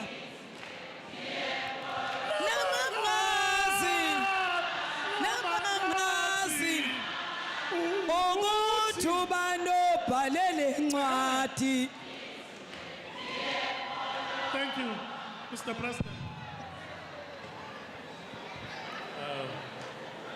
Thank you very much to you, Deputy President, and I greet the President again and the members of the Central Executive Board. I am overwhelmed. Never expected this. Kanti seninje. No, I am surprised, honestly. You know, when we began, this would have been a big conference of NATO. And I'm so surprised. The hall is full to capacity that side. I never knew that there were so many members who were seated here and at least watching the screen in the overflow area. But I'm consoled because at least you have been following everything. You know, when I say this, Mr. President, members of the executive board, ngithi mina, all right, but what else do I want from God? Yeah, no, I mean, you see, I have around, I worked with you. You respected me, you loved me, no more saying dad.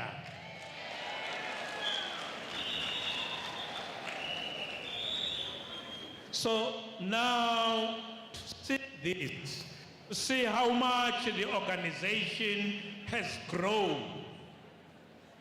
Lapha umntaqala khona kusekancane.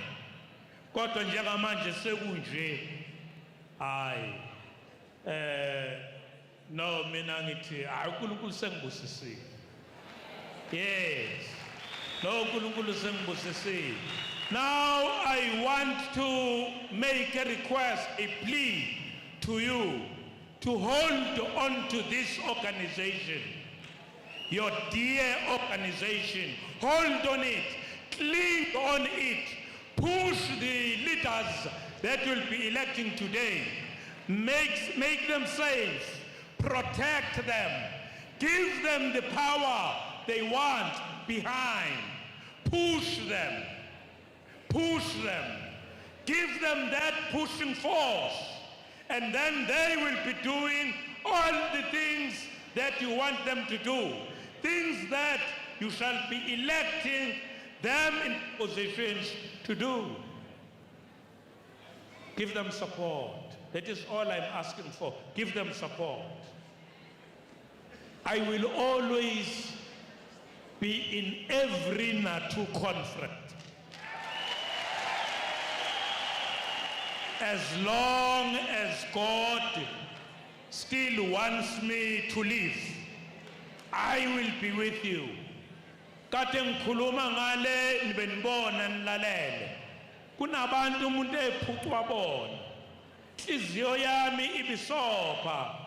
Kodwa kuneculo abalishayilela ingoma yokuthi uThompson lapha khona uyamamatheka. It consoled me. Yenza ukuba ngithi mina then I must release him. Ngoba ayikho enye into esesingayenza. Now I want to assure you, I didn't do it that side.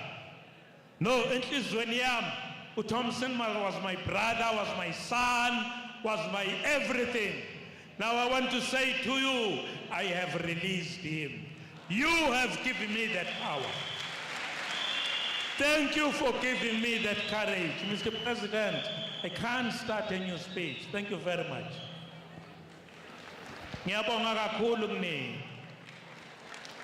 Siyabonga kakhulu former president no mama wethu. And ngicela ukunikeza iartist yethu inibingelele briefly ukuze ikhone ukuperforma then sekuza upresident. Deputy President, angibange ngisasho phela ukuthi nginibizelana.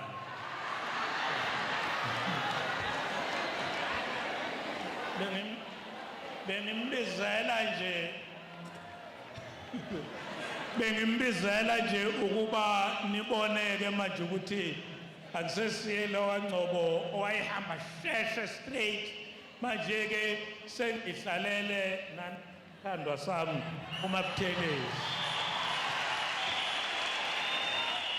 Thank you, Deputy President. Come and greet them.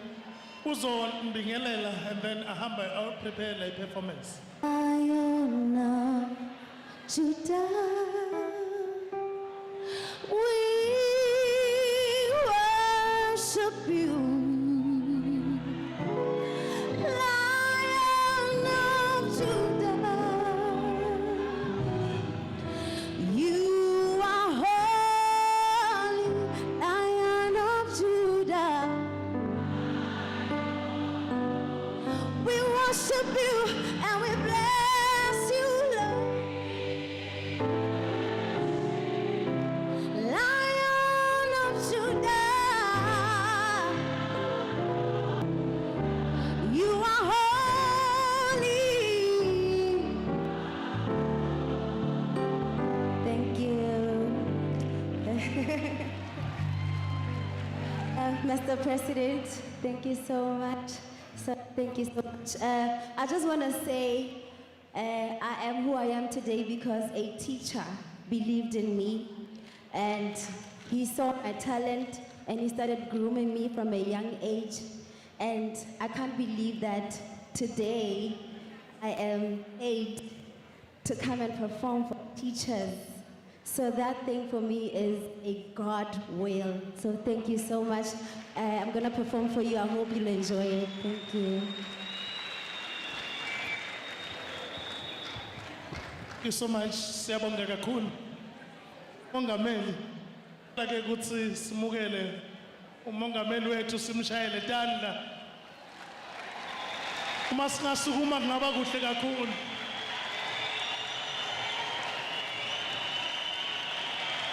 Dear Malinga, ithi nje dear Malinga, Ithi nje tie Malinga. namangas, Namangas. namangazi, Angas. Ukuthuba nobhalele incwadi. Ethi nje tie Malinga. amandla. Thank you so much.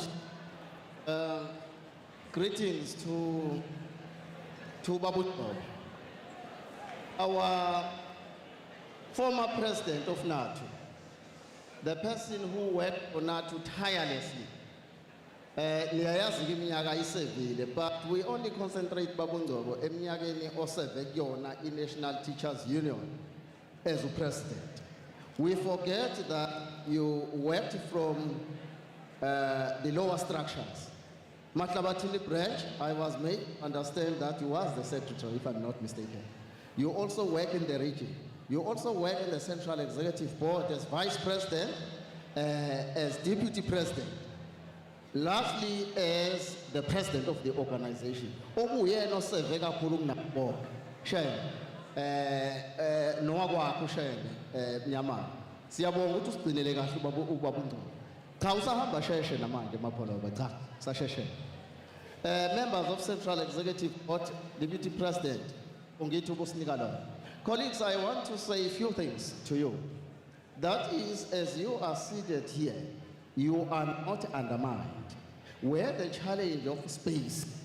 Initially, we wanted to have this conference at Bekuzule University of Zululand. We had some challenges. Besingeke singakwazi ukuyibamba i-conference ngesizathu esisodwa. Upresident washona wasilekelela ubaba uNgcobo. Ukuhlala singayibambi friends eminyakeni emibili edlule. It was just because of COVID. Other people were interpreting that wrongly to say we want to keep our acting positions. I don't want to speak to this, Mr. President.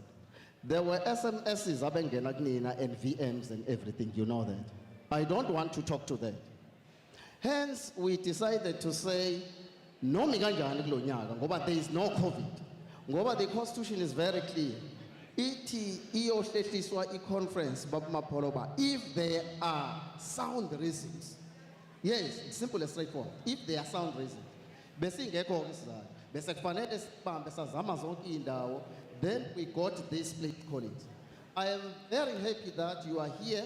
Nihleli ngokukhulu ukuthobeka. Nilalela i-conference. Ngoba iyenu. Uma i-union kweyenu isinika yona sibonga kakhulu. Baba Mapholoba, I'm told angambona umholi waseBergville. Bafike ngebhasi. Bergville branch. They are here. Where's Bergville? Thank you so much. Bafike ngebhasi nabanye abahambe ngeinto zabo colleague. Sincoma kakhulu ukuthi nibela nayilalela i-conference. Mhlambe kuzofanele baba Mapholoba going forward. Sike sibone ukuthi i-stadium ngeke nisiyithole. Yeah, we'll check that. Colleagues, ngalena, let me share with you this information. Sino Mamu Thompson namadodana kamabili. Nayo attendee. Ngakho conference yethu ibusiseke kakhulu colleagues. Sithanda ziseni ukuthi ekahle iziphele kahle. Esinqomayo because we cannot keep on sinqoma ama leaders. No. I-union member ezingabangi ma positions. Ukuthi zisesikoleni, they support, They only listen ukuthi athina ama leaders. Ama organizations, they are now polluted. We all want to do what? To lead. Kanti ukuze uhole fanele ufunde ukholwa kuqala. So please, I'm happy uzobuya usisazoperforma ngala. Mhlawumbe should we get time, we'll also come back and say goodbye. We acknowledge your presence. It means a lot, more than those people who are seated over there. Bona kuwumsebenzi wabo ukuthi bayi-attend. Kuwumsebenzi wabo because they are delegates and observers. Nina kusuka othandweni. That's why I appreciate it kakhulu. Thank you so much. We love you. Ngiyabonga kakhulu. I will go back now to long live A2, long live. Long live A2, long live. Ngeke balunge.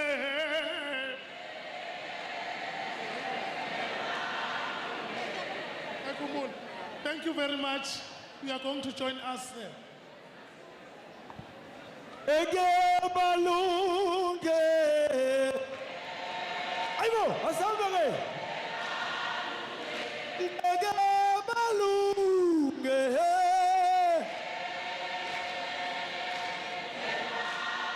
Jehovah Tina, Jehovah Tina, Ugona tu kege balunge. Aibo, kege balunge.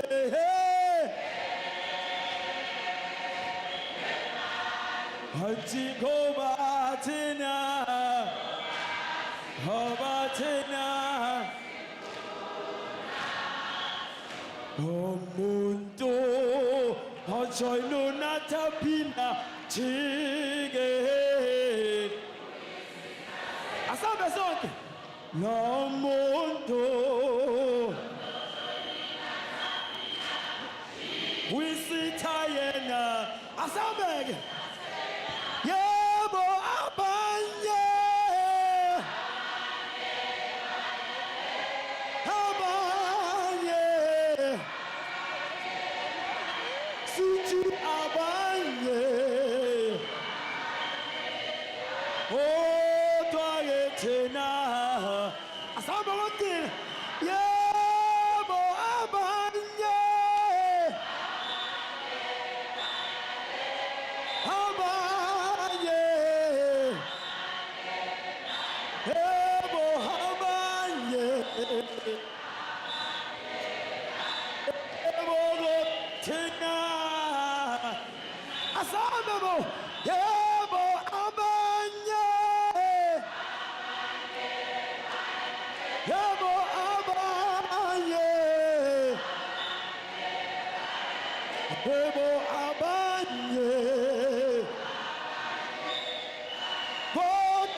Allow me to call upon the following cars. Drivers of the following cars: Nissan Almera. In the ground, they are blocking the way. 5. NTW 3405 and NPW 14643. Driver, please remove your car. Now, let me call upon the artist to give us to render an item. Please put your hands together for Noxie. Lion of Judah, we worship you. Lion of Judah, you are holy. Lion of Judah. Worship you, Lion of Judah. You are heard, Lion of Judah. We worship you, Lord, Lion of Judah. You are holy, Lion of Judah. We bless your name and we worship you, Lord, Lion of Judah. You are holy.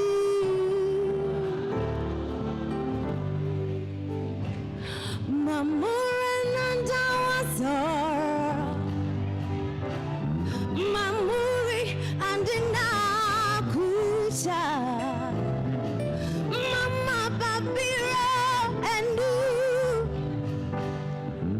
Dakatengetesa. Mamuri andawazor, Mamuri andina kusha. Mama Babiro enu, Mama Babiro enu, Dagatengetesa. Haidume, Haidume, Lion of Judah. You are holy, Lion of Judah. Yeah, we worship, we worship, we worship, Lion of Judah. You are holy, you are holy.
All right.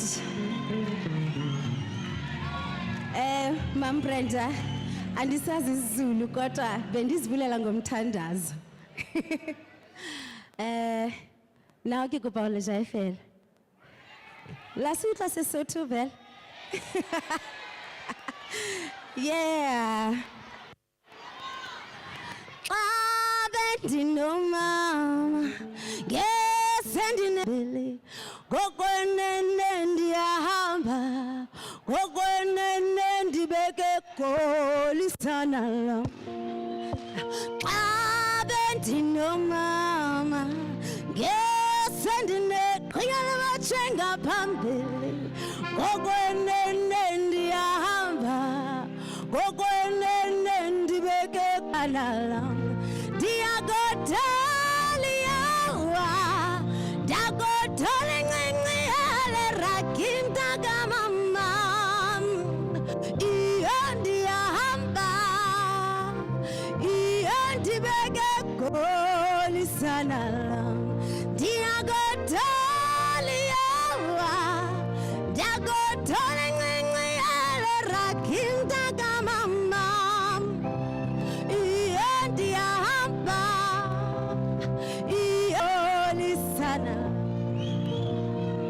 diva isinga esandoshukanisa nomamam anvuminga sana lam ndiboleke nithuve incinci nale rakinta kamamam diva isihla esandoshukanisa nomamam anvuminga sana lam ndiboleke nithuve incinci nale rakinta kamamam ndiyakodalia ndiyakodola incinci yale rakinta kamamam iyo ndiyahamba iyo ndibeke golisana lam ndiyakodalia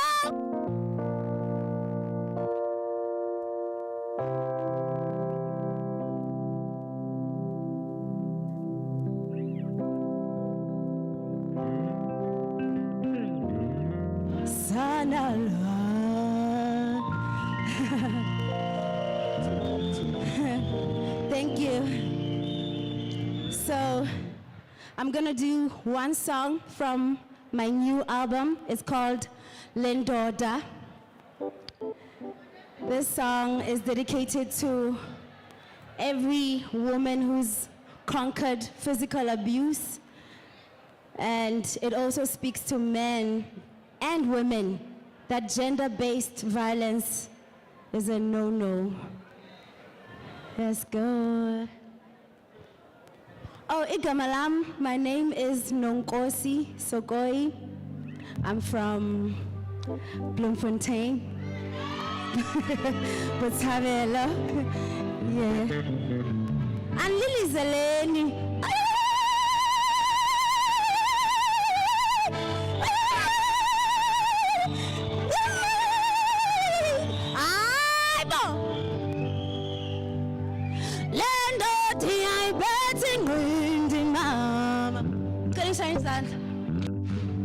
We better go get me bad.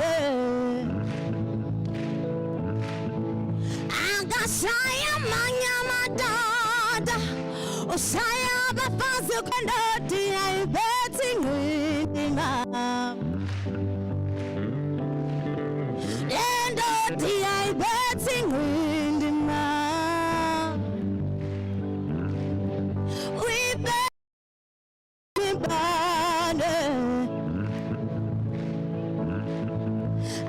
saya manya madada saya bafazu pela ilendo dia betting winding ma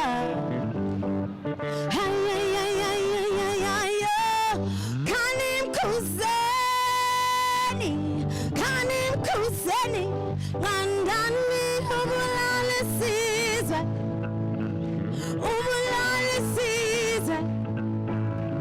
kanim kuseni ngandani ubulale sizwe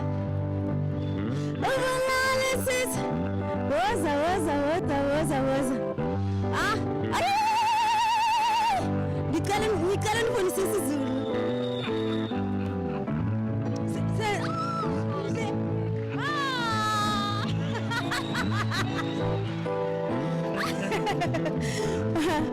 Thank you.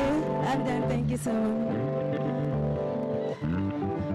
amaxhosa wona athi hawo ndinengxaka zomsi wam hawo ndinengxaka zom hayi beyimani hawo ndinengxaka zomsi wam shiyeye hawo ndinengxaka zomsi wam wemajola hawo ndinengxaka zomsi wam shiyeye hawo ndinengxaka zomsi wam wemajola hawo ndinengxaka zomsi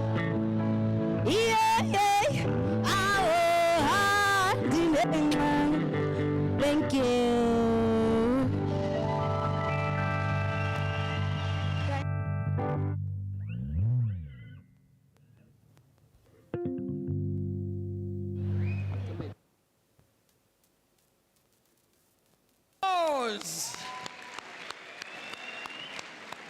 Nginengxaka zomzi wami. Now, we are towards the end of the program. Allow me to call upon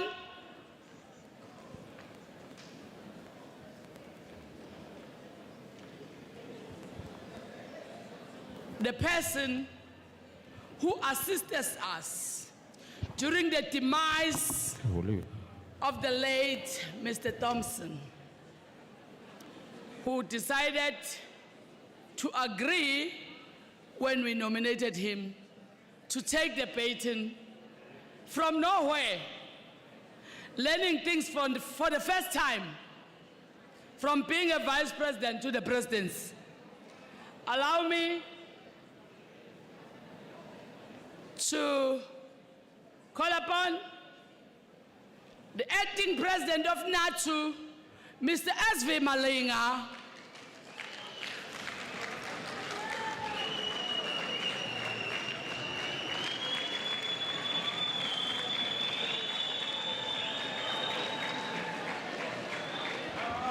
Chotina, Felinatum, Humtasati, Bana, Som Felinatum, Zashotina, Som Felinatum, Zashotina, Som Felinatum, Zashotina, Som Hausa, Humtasati, Bana, Som Felinatum. Bopa Zulu musho, Bopa Zulu musho, Bopa Zulu musho. Bathi ntubalitaka lena, hiyathi yakithi, yakomzingazi, lapha kwelasembangweni, empondozi makopela, hayi kwelikhoma ngazo zombili.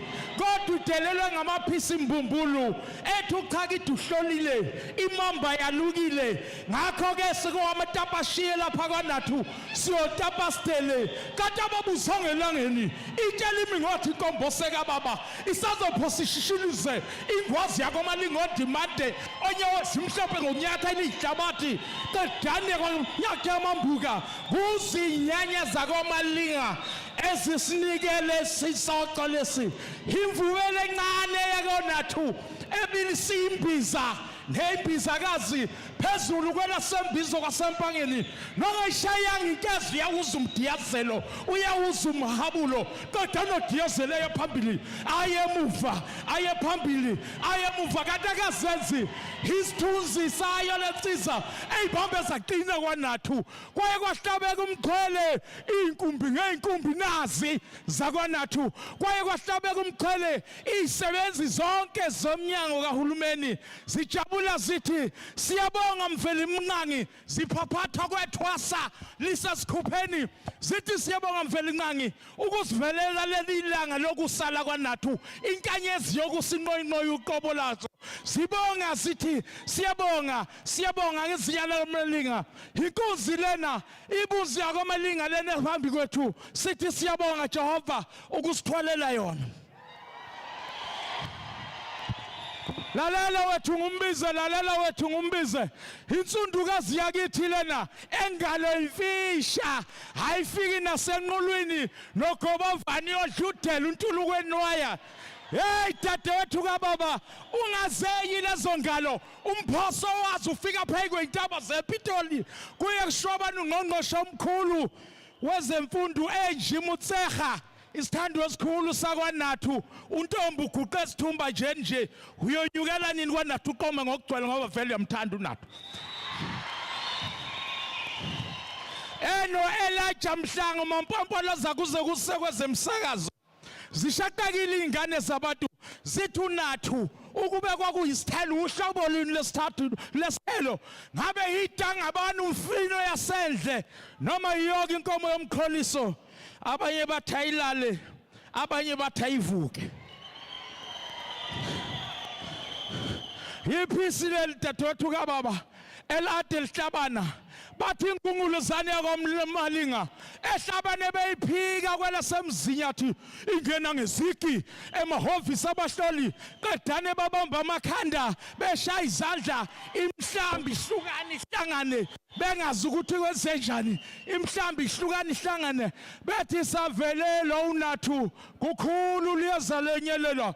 Kanti thina soze sibuse nini lapha eminyangweni njengezikhulu zomnyango babeshubala Zulu kanti uNathu sazosinathu sazovivinya washaya uNathu kwashwabana umhloli wabasashaya uNathu kwaqhobhazela amathumbo ku district director kwaze kwadidekwe MEC umshengu shabalala wacabanga ukulehla lenyuke leli kwaZulu wenyuke ebheke komhlaba uyalingana wathi esophongo lencotshana wadideka engazi ukuthi wenzani waphindela emuva Zulu kwelaseMaritzburg lapha vele khona kwelasemaqonqo qedane amambuka ngaleso sikhathi akhumkhanya ethi washila Nathu usufike ngasekugcineni ufike kwa10 kwa form 5 umatric uqobo lawo kade akabuzange elangeni ekamalinga izawuphuma ubhedi liphethe.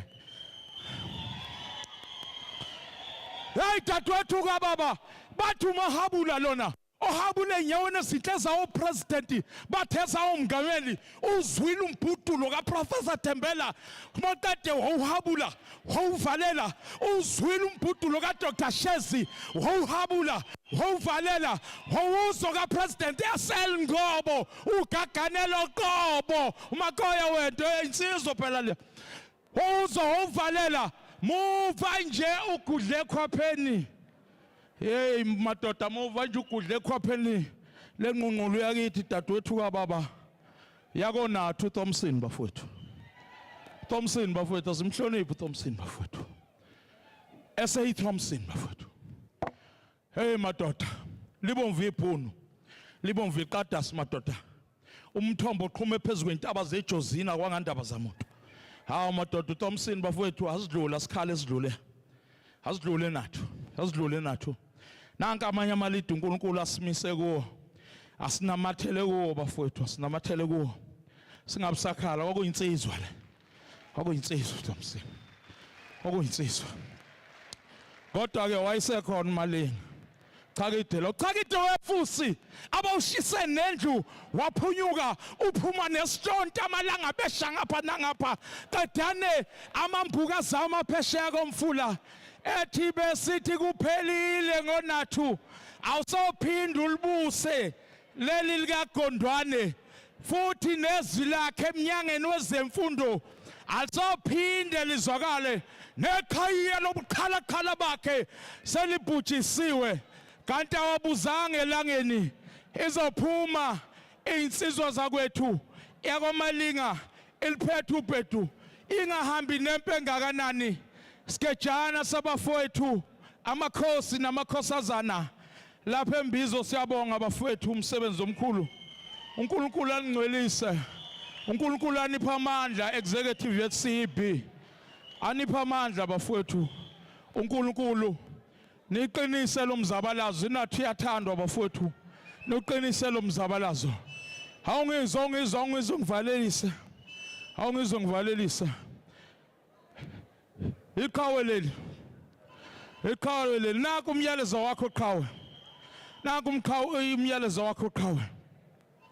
Naku umyalezo weqhawe.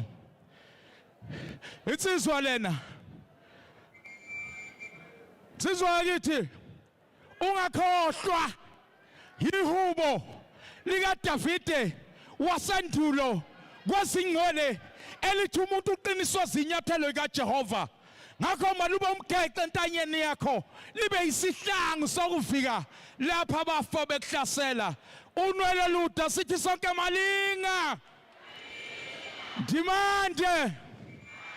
Hey inkosi ayiqedwa malinga ngazisho ngize ngifike eFree State.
Thank you, comrades.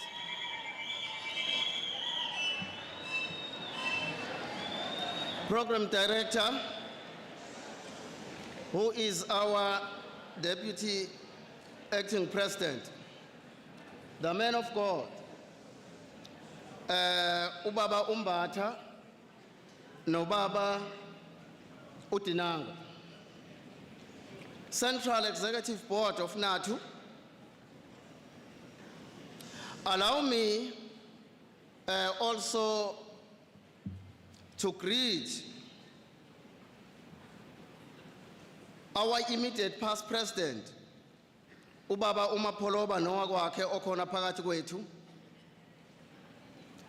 From the Department of Education, Comrade Jones, who was a friend to our departed president. The Thompsons, Madam Thompson kanye nabantwana bakhe abaphakathi kwethu namhlanje. Allow me, Program Director, also to greet leadership of PEU abakhona phakathi kwethu namhlanje, Mr. Ben Machipi, who is the General Secretary, and Mr. Tubula, who is the President of PEU. Colleagues, we are happy that you are still with us in our own conference. Mr. Wahid Hussein, the General Secretary of HOSPESA. From SAIS, we have CEO of SAIS, Usishela Mahalane, and Patricia Nondaba from the KZN office. Education Labor Relations Council, Mtobis, the provisional manager of our own ELRC. You will forgive me, colleagues. Those who have left, I cannot acknowledge them because they have left already. PSCPC, thank you so much. Later is Omang, who is with us today, the communications officer, communications manager. Oh, I khona bangasekho cha asibayeke nalabo abacishe basidalela inkinga la, colleagues. Thank you so much for your behavior. We have also Margaret Artenis, who, that is represented by Mpo Titus here, colleagues. We have Old Mutual, our friends and partners. We have, no, not Old Mutual, Metropolitan, Rosbart Mtunu, and Ms. Gazu. Colleagues, I will be making a mistake if I fail to acknowledge the presence of the former leaders of NATO who are here. Mr. Mtunu, who once was our deputy president, Usisi Mtu. That's how we used to call her, from Pietermaritzburg region, who is here today. I have seen Vice President Gobo, former Vice President Gobo, who has joined the Department of Education, Usis Kuku, from North Coast. Bambize kanjalo is Miss Mpele. South Coast, yes, South Coast. I don't know if ukhona nengemshiya ngaphandle. Mamutube. Sino Mamutube, who was our Vice President, if I'm not mistaken. Colleagues, allow me also to greet just honored guests who are here today, delegates and observers of our organization and NATO leadership in general. Let me not forget to greet our members of NATO who attended this as an open day.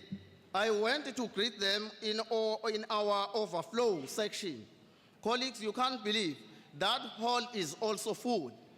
I said to them, maybe we need to make sure that our next conference is held in a stadium. We're going to investigate that because it's very important. We cannot allow a situation where we have two different venues, colleagues, pressed by the situation. Members of media that are here today, gentlemen, Union marks 104 years SM Konzai. As I express my delight and gratitude as seeing you all here today, this comes to me with mixed feelings. Comrades, as you are all aware, this is our first conference after the demise of our own president, after we celebrated a centenary in 2018. In that conference in 2018, an icon, Natu Firebomb, was elected uncontested as president of this beautiful Natu organization. That leader, Comrade Kumbuzo Allen Thompson, would have been the one standing here in front of you, addressing you, colleagues. Unfortunately, he passed on to the land of our ancestors so early before he could get to the end of his very first term of office. May his soul rest in peace. So sad, colleagues, so very sad, colleagues. It was a blow to the National Teachers Union, to the Department of Education, and to the Republic of South Africa, as he contributed so immensely and meaningfully to various issues confronting education in our country. We had a very good leader, colleagues. Unfortunately, uNkulunkulu was put away. However, one is pleased to see that NATO is still on the map and intact, working tirelessly for her members in all the provinces where NATO has a footprint. Colleagues, we experienced some challenges in our board. Let me talk to resignation of two board members. The resignation of the Deputy President, Mamika Modisa Maselwa, in November 2022, reduced the size of our Central Executive Board by one member. Her resignation was soon followed by the resignation of Vice President R.N. Ngobo in December 2020. yes, to assume on promotional post or assume on promotional duties as Chief Education Specialist in Eland. This also reduced the size of our Central Executive Board by another member, colleagues, resulting in a total shortage of 2 members in our Central Executive Board. Up to this point, we were not actually overly worried because we still had our own president and a hero of NATO, President Thompson, to lead and guide the NATO ship. So, all our hopes remained resting on our president's shoulders, completely unaware that God has planned to call him on the 3rd of January 2021. As I have already stated, this was a terrible blow to our organization, colleagues. In a very short space of time, NATO had lost 3 board members, including its president and the deputy president, such a sudden deficit in our top leadership of our own organization, something that had never happened in the history of NATO. Colleagues, we need to thank and applaud members of NATO. I don't mean leaders, but I say members of NATO who kept on believing in NATO.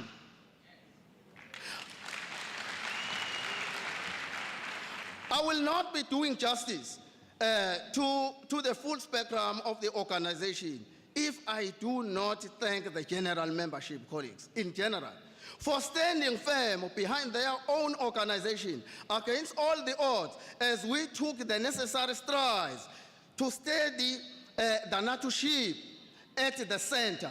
Without their support and dedication, we would easily have become a laughingstock in the eyes of our foes.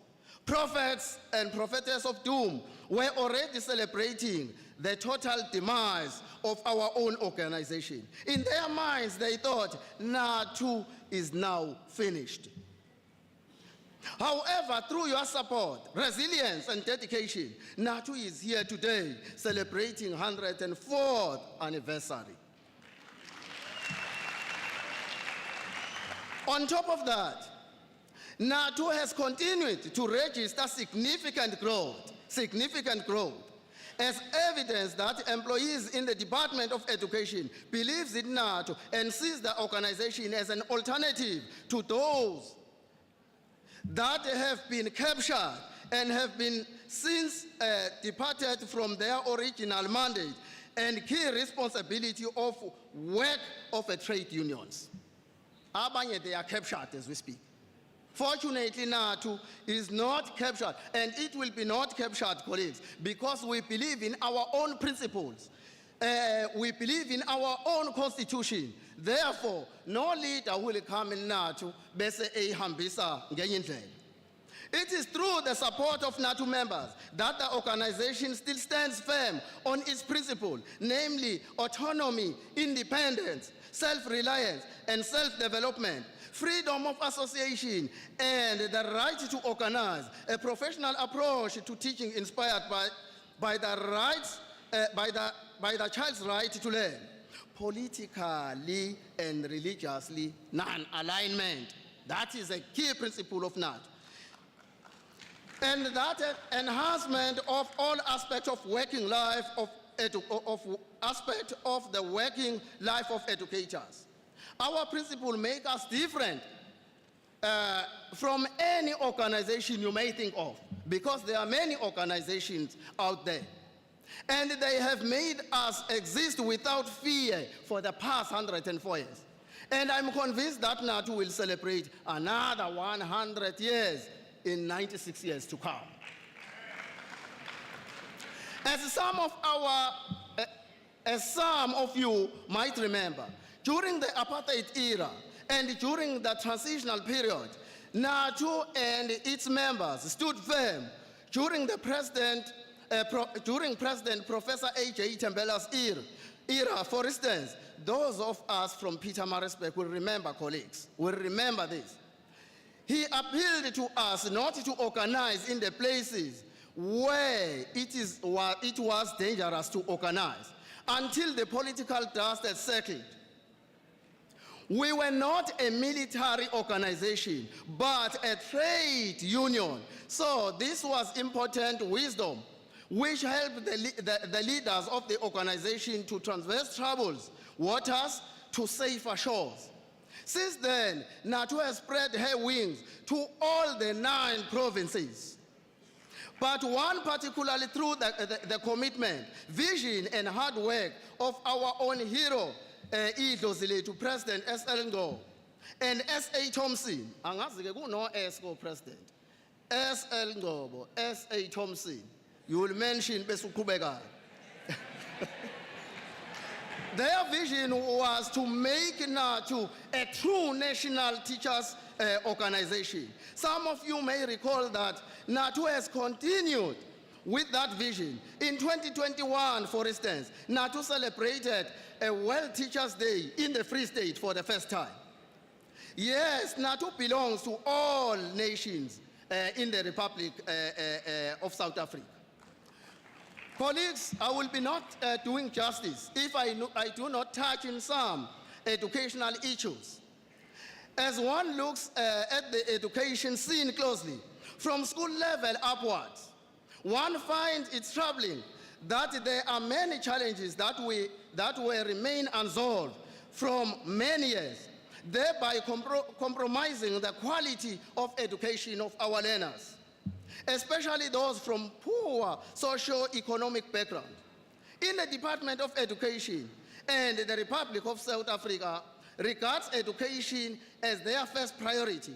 They must put their money where their mouths are by making schools centers of excellence. Unfortunately, they are not here today, but I think those who represent the Department of Education, Mr. Jones, you will take this to your bosses. This may sound like a pipe dream, but it must be the ideal for which we all live.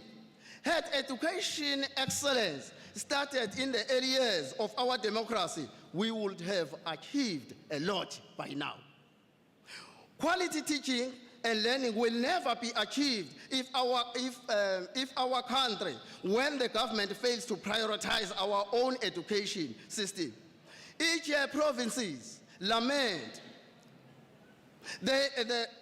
each year province lament the never-ending budget cuts for our education. How dare can you implement a budget cut in education if you are serious with your own country, if you are serious with the development of your own country? These budget cuts make no sense because a progressive country contributes to and invests more in its people through education than in any other spheres of life. We are grateful that the government has introduced free and compulsory basic education. However, we are not going to enjoy the free education if we still have challenges, colleagues, which have been not addressed for the past 28 years of democracy.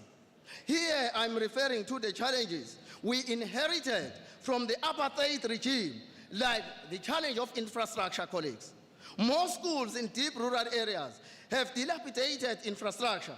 Access roads to schools are so unbearable, impossible that during the rainy days, teaching and learning are halted. We also touch on overcrowding in our classroom. Colleagues, it is not a new issue, this one. Classrooms are still overcrowded, such that the teachers are unable to perform to their best ability. They cannot even provide individual attention to those who need it. It is difficult to understand why sufficient educators are not employed when South Africa has thousands of unemployed qualified educators. The employment of these unemployed educators, in addition to the current classroom space, will address the issue of overcrowding. If the government is truly serious about the country's education, the issue of budget is an unacceptable excuse for its failure and inability to adequately provide for the education of our learners. Other ways would have been found to fund education adequately at all the levels of the schooling system. Remember, in most of our provinces, we still have pit latrines. Many schools use these toilets, which are extremely dangerous for our learners. And even so, the pit latrines in those schools are not sufficient for the school population. Oftentimes, these latrines are shared between the learners and educators. Still, in some cases, both males and females use the same toilets. Worse still, there are some schools where there are no toilets at all. 28 years down the line, we celebrate each and every year our own democracy, but we still live under these terrible conditions. Learner transport colleagues, most if not all provincial education departments have failed to provide safe and reliable transport to needy learners. Presently, it appears as if the transport scheme has completely collapsed, seeing that we will have many learners traveling than 5 kilometers to school. In the interest of time, colleagues, I will touch to some, because this speech will be actually issued to us. Norms and standard allocation. It has become a norm that schools receive their allocations late. All principals can attest to that, even when they submitted their audited financial statement on time. Oftentimes, the allocation approved by the Provincial Education Department do not correctly reflect the reality on the ground and amount to robbing the schools of their resources they need to do a good job. This brings about some serious challenges and frustrations to school governing bodies and principals, thereby compromising teaching and learning in our schools. Colleagues, the main one is safety and security in our schools. I have read ukuthi namhlanje as we speak kukhona uthisha odutshulile. This issue has been raised many times. How many teachers must be molested? How many teachers must be robbed of their own belonging? Or even how many teachers must die before the employer prioritizes safety in our schools? We call upon the department to do away with moratorium, not to employ support staff. We demand that the department actually employ support staff and make sure that our schools are protected. By so doing, the lives of our own teachers will be actually protected.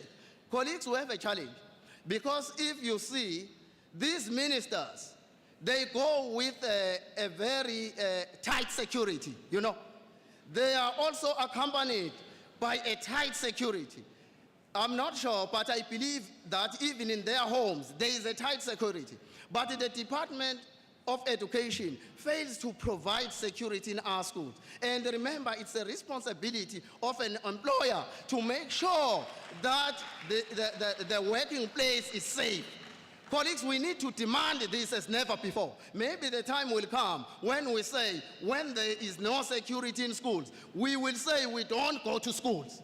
The time will come, colleagues, because it's a demand. If you go to your own home affairs, you find lapho ukuthi kunama security who are armed. But ezikoleni sinikwa obaba who keeps on opening and closing the gates.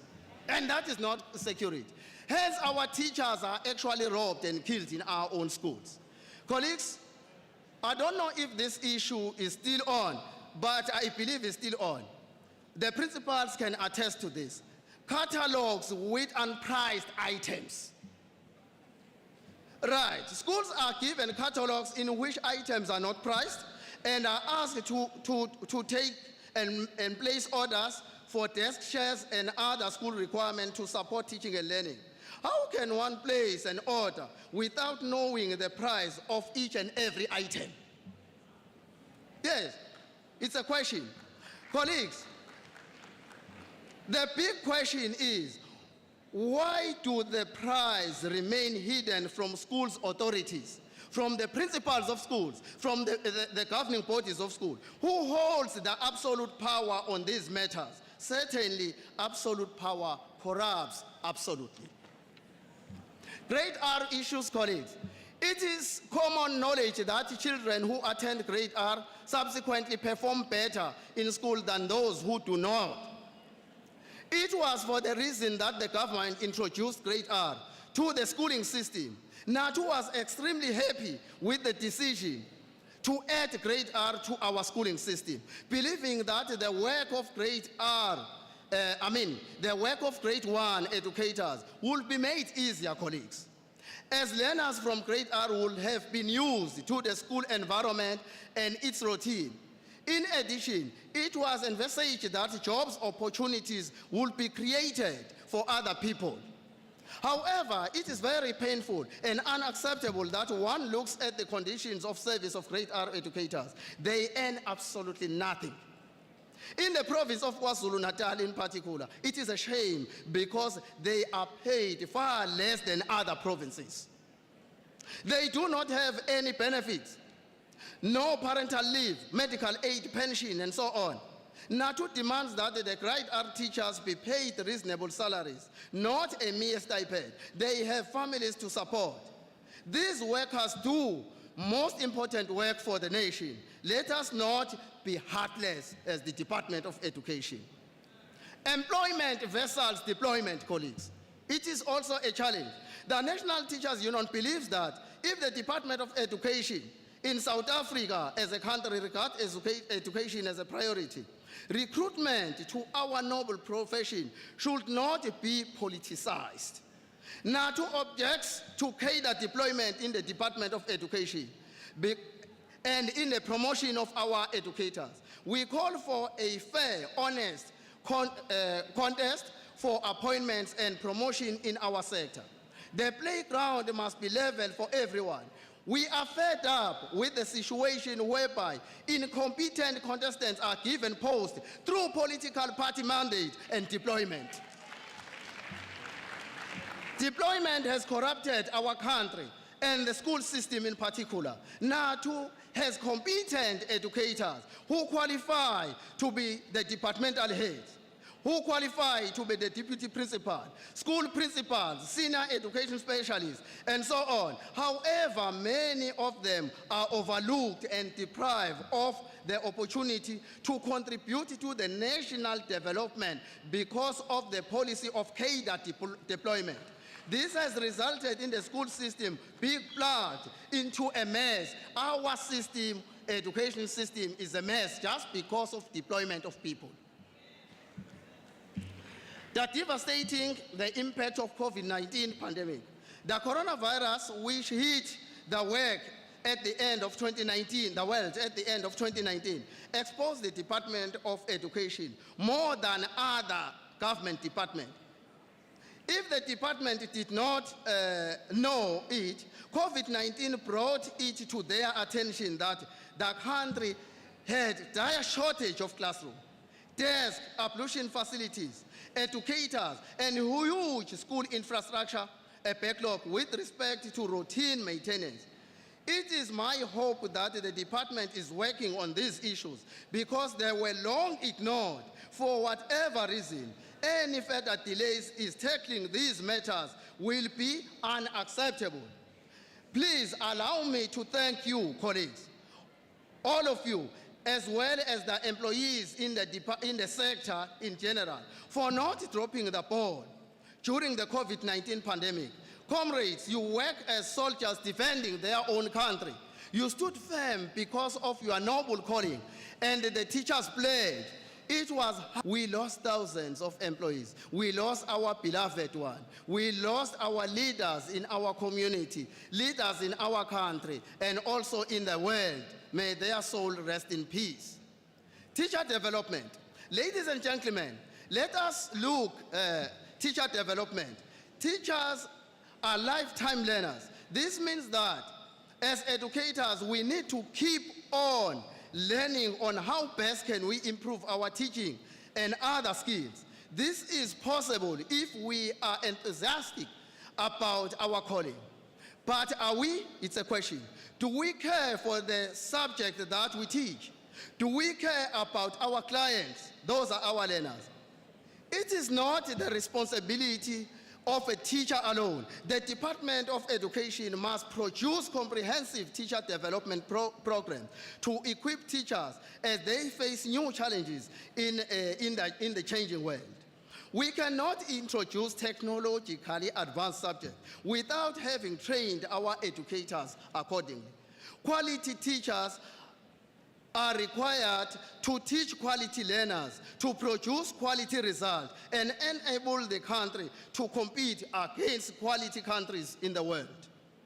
The National Teachers Union has tried to contribute meaningfully to this through the Teacher Development Institute, under the guidance of Professor Imenda, who is the director. The institute rolls out teacher professional development programs yearly to develop educators to meet ongoing challenges. Therefore, we as NATO, we must be applauded because we contribute more meaningfully in the teacher development. Improvement of condition of service. It is morally and psychologically devastating that we gather here today without any significant improvement in the condition of service of our workers, in the Department of Education in particular. You will remember, brothers and sisters, that we have been robbed of our increment agreed to in collective agreement number 1 of 2018. I mean the negotiated, agreed, signed, and partially implemented agreement until it was violated by the employer in the last year of implementation. Unfortunately, Comrade Tulas is not here. Maybe he was going to answer on this one, colleagues. Why should we keep on believing in the employer who does not negotiate in good faith? Currently, our negotiators are milking the bull at the PSCPC. Labor demanded 10% initially increase. Our dear employer offered 0%, which was nothing but an insult to the workers. The cost of living is increasing day in and day out, but the heartless employer has nothing to offer. Instead, the employer is extremely adamant when it comes to paying workers a living wage which will enable them to meet their obligation as parents who have dependents. Teachers must be paid decent salaries to inspire young and competent candidates to join the profession. We know that teaching is a calling. Nonetheless, teachers deserve to be paid well. Good and effective teaching requires working beyond the call of duty to meet the academic needs of learners. Most teachers organize extra classes and sacrifice their holidays for the benefit of the poor children because they are the patrons who love their country more than any other government employee. We thank you for that, colleagues. Colleagues, let me touch to the working relations because we were visited with our partners here. As you may know, the raising of the membership threshold had forced teacher unions into alliances and similar working arrangements. Although these alliances are extraordinarily strong and productive, their nature that they do not intend to weaken the identity of each and every individual constituent union. The main focus of our alliance with other unions is to ensure that collectively we work together as a confederacy of like-minded colleagues to achieve greater economies of scale for our members. We have heard of some small-minded individuals whom claim that NATO does not participate in the PSCPC and other chambers. We regard this as cheap politics, colleagues, because we are represented in each and every sitting, nationally and even provincially. The CTU, this arrangement allows NATO to participate at the level of Education Labor Relations Council. The LRC is an exceptionally good forum which produces reliable results at the national level. However, it has some challenges at provincial levels in some provinces. The issue of corresponding officer, as per our agreement, is still a challenge and remains a work in progress. Nevertheless, I would like to thank other union principals in the CTU-R2 for the commitment they have shown in this arrangement. The PSCPC colleagues, let me start by reminding you that, comrades, that the PSCPC does not recognize federations. PSCPC does not recognize federations. NATO does not belong to any federation. From the time the union left the federation, that was FEDUSA. However, NATO has a healthy working together agreement with Health and Other Services Personnel Trade Union of South Africa, HOSPESA. This agreement is going from strength to strength as it is characterized by transparency and respect for each other. Consequently, each party to the agreement enjoys her identity and her autonomous status, and we work hard on these issues. NATO-SATU relationship. Mandlogov, you stated that we invited SATU, but is not here today. We have a very cordial relationship at the national level with the South African Democratic Teachers Union, SATU, as we were promised that the leaders of SATU will be here. Yes, they confirmed that they will be here. Unfortunately, they are not here, colleagues, because of some reasons, but they were never communicated to me. Comrades, delegates and observers, we need to talk to the issue of FEDUSA. The decision of withdrawal from FEDUSA was taken at a NATO national conference.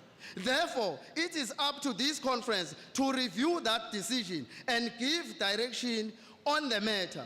In doing so, it will be important to weigh possible benefits and advantages of rejoining the Federation vis-à-vis the disadvantages.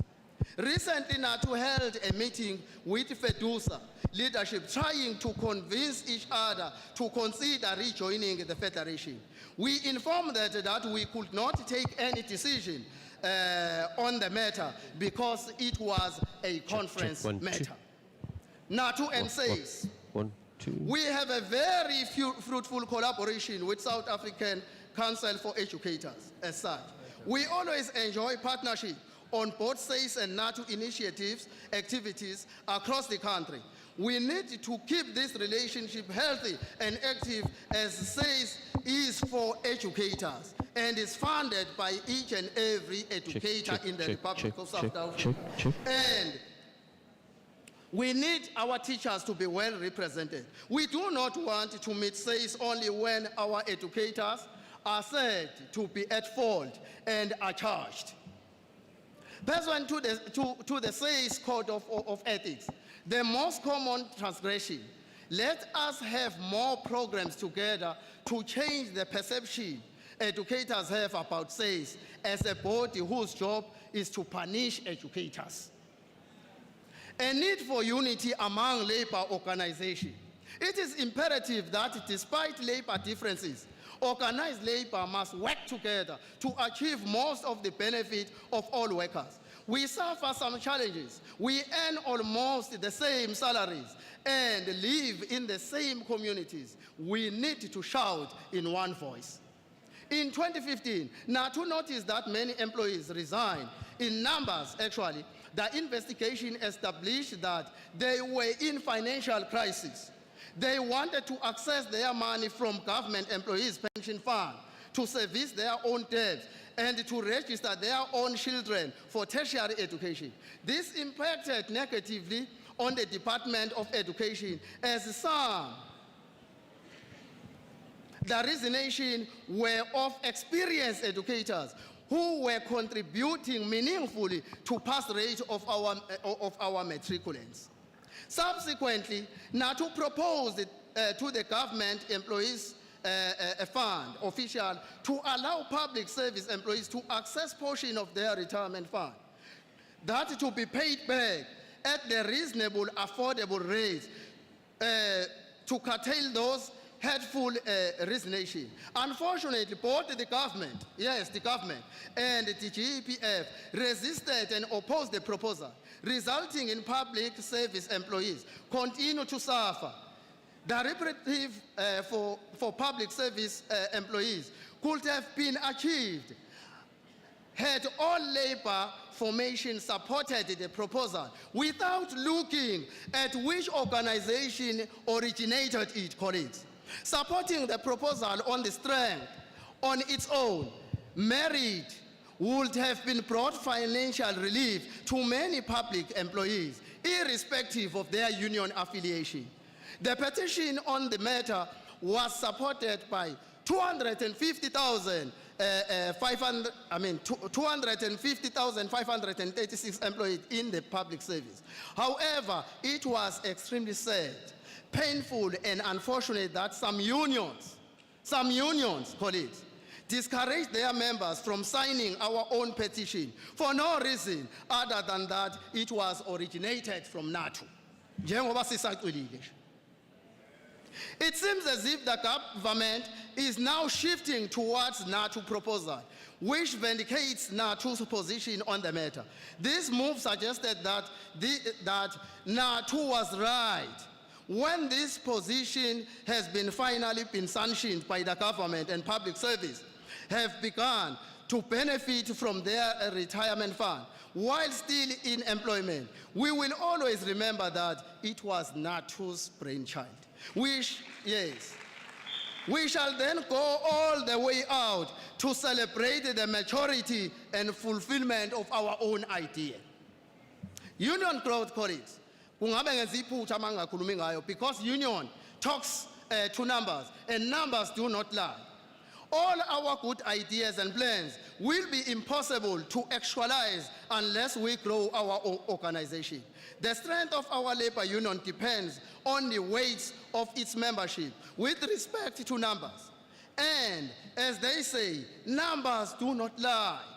For NATO to participate actively and effectively in union matters, we need a loud voice. The union has to grow, colleagues. It is not a responsibility of our full-time shop steward alone to grow our own organization, but it is a responsibility of each and every member, irrespective of the portfolio.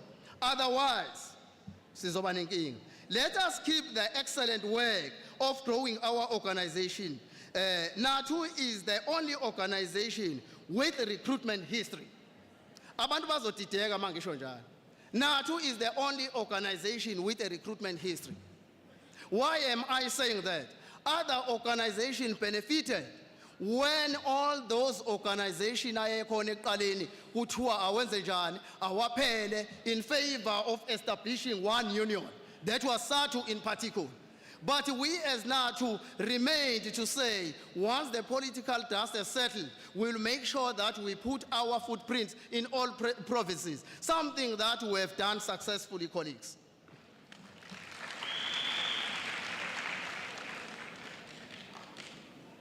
Colleagues, allow me to say today, amongst us, Mr. President Ngobo, we have delegates from Western Cape.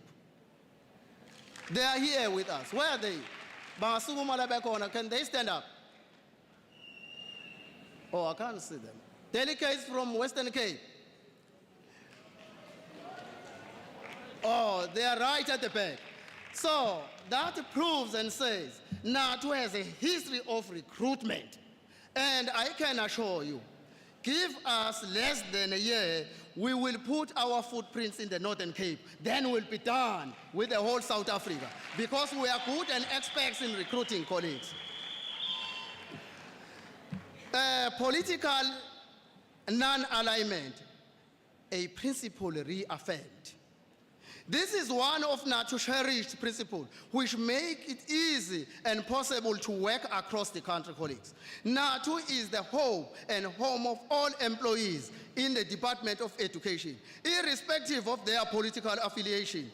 NATO respects the position that its members have the right to belong to any political organization. In our members, we have members of the African National Congress, and there is nothing wrong with that. We have members of the Inkatha Freedom Party, and there is nothing wrong with that. We have members of Democratic Alliance, and there is nothing wrong about that. We have members of COPE, and there is nothing wrong about that. Therefore, we are the homes of all people. Why? Because we respect all political parties equally. Hence, you find that we invite those political parties if we have some functions and they respect us. They come and address our activities. Into ngeke uyibone kwamanye ama-organization. Something that you cannot witness with other organizations because they are politically non-aligned. They might be actually bangathethiswa kuthiwe yini benibiza osibani. Tina, we are free and at liberty to call whatever political party because we are politically non-aligned, colleagues.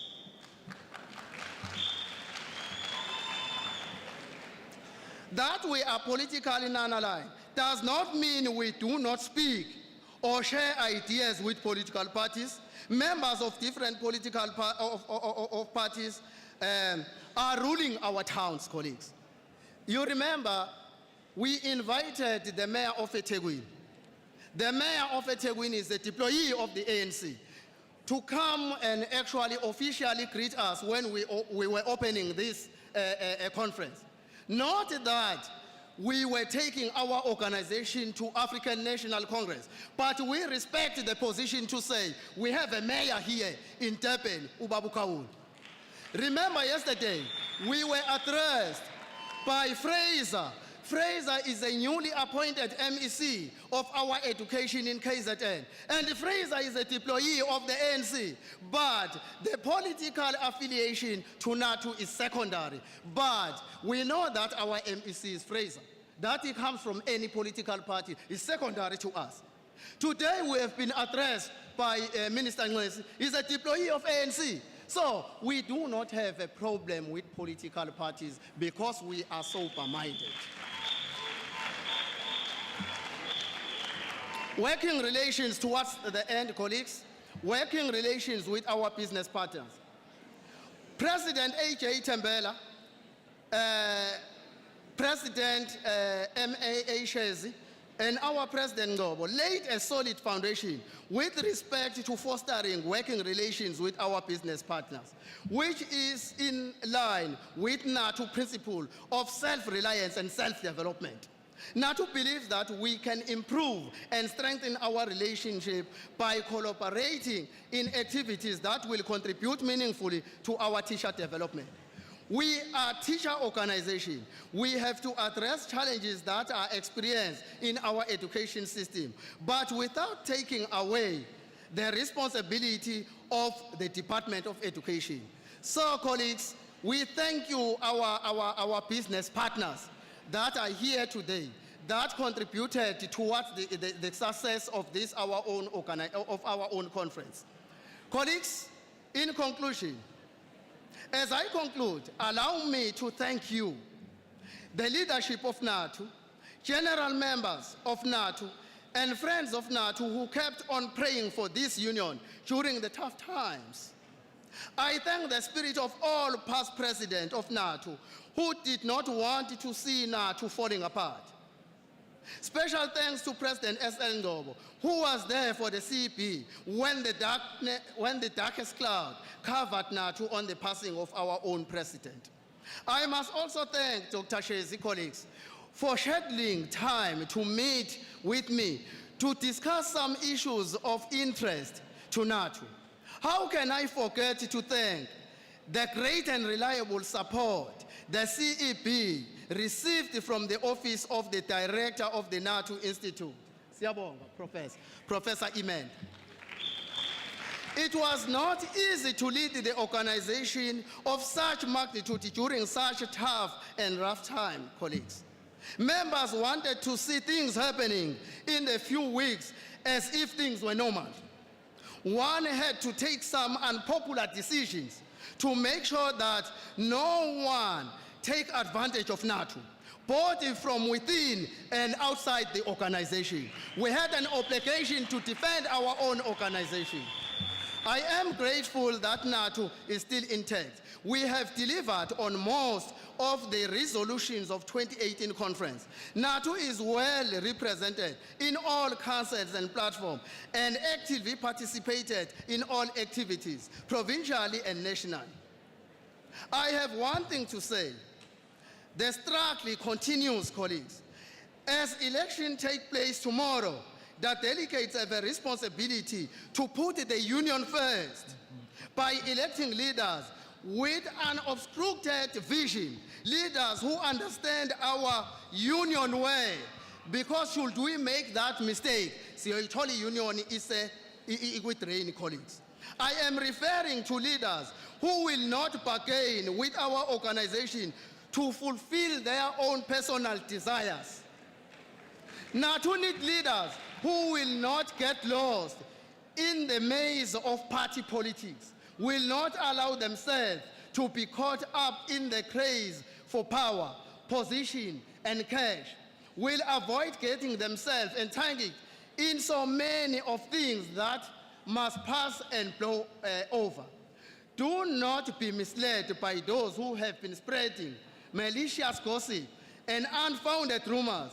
Be aware of those who have forked tongues and lips, who only aim to destroy NATO as an organization. I am sure NATO is relevant. It will remain relevant even in future because it is the professional home for all employees in the education sector, irrespective of their political or religious affiliation, skin, color, gender. We are an autonomous and independent, and we use professional approach to teaching, inspired by the children's right to learn. I thank you. La belele kon. La belele kon. City la belele kon.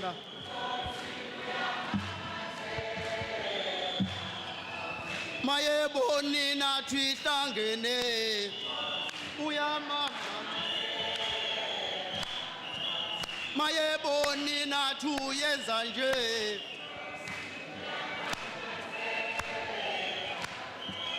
City la belele kon. Matega utho. City la belele kon.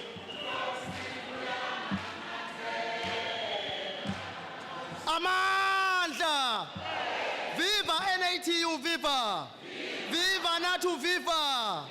Amandla. I thank you.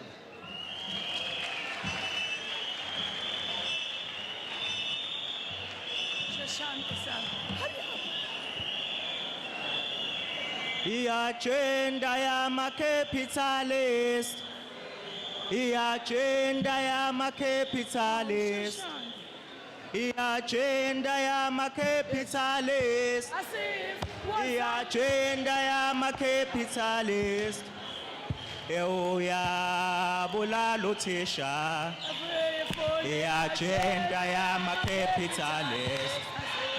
Ya bulalo tisha.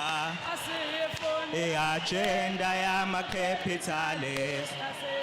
Agenda ya ma-capitalist. Agenda ya ma-capitalist. Agenda ya ma-capitalist. Agenda ya ma-capitalist. Ya bulalo NATO. Agenda ya ma-capitalist. Ya bulalo NATO. Agenda ya ma-capitalist. Agenda ya ma-capitalist.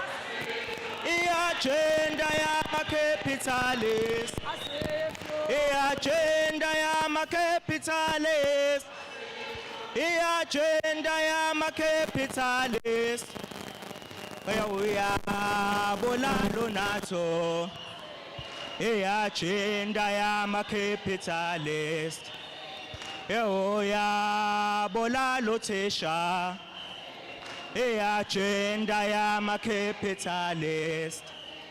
Viva NATU, viva. Phambili ngoNathu, phambili. Phambili ngoNathu, phambili. Thank you very much. Sing the other one. Lela baba. She said that.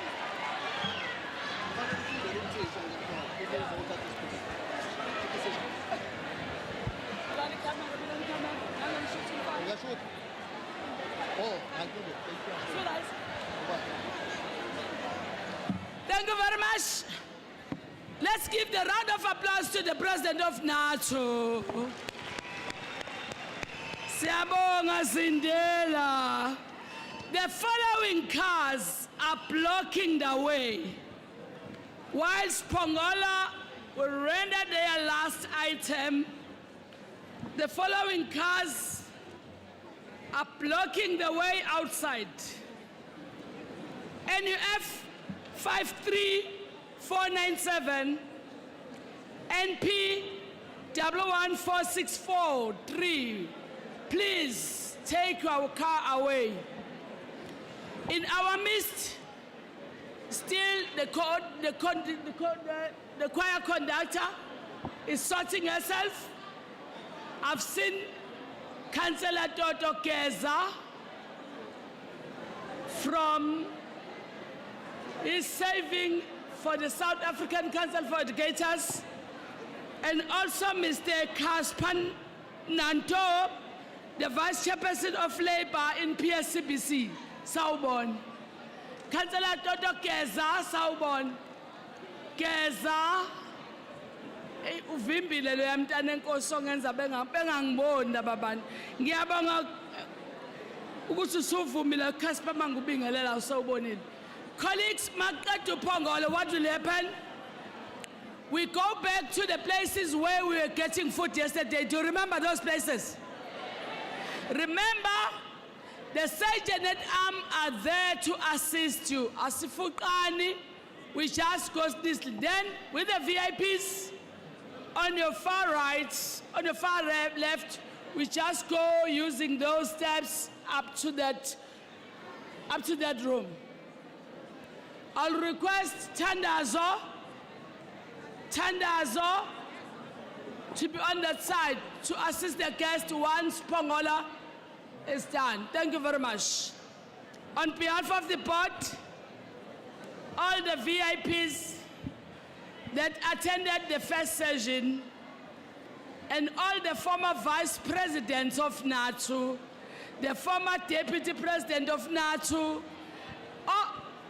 ngibonile Mrs. Dube, nosisu waseNewcastle, Sispindi, all the retired of NATO, inina nasibambele inyonyana Sispindi, siyabonga ukuthi nisekhona ama-retired members of NATO, sisalokhu sithenje shine where you are. Singabenu, osisiphume sinibonile, Vice President bonke sibabonile, Toto Keza sikubonile, uphekezela the CEO of SAYS. Thank you very much. Pongola, over to you. After lunch, we'll be in a closed session. Only the delegates and observers will come back.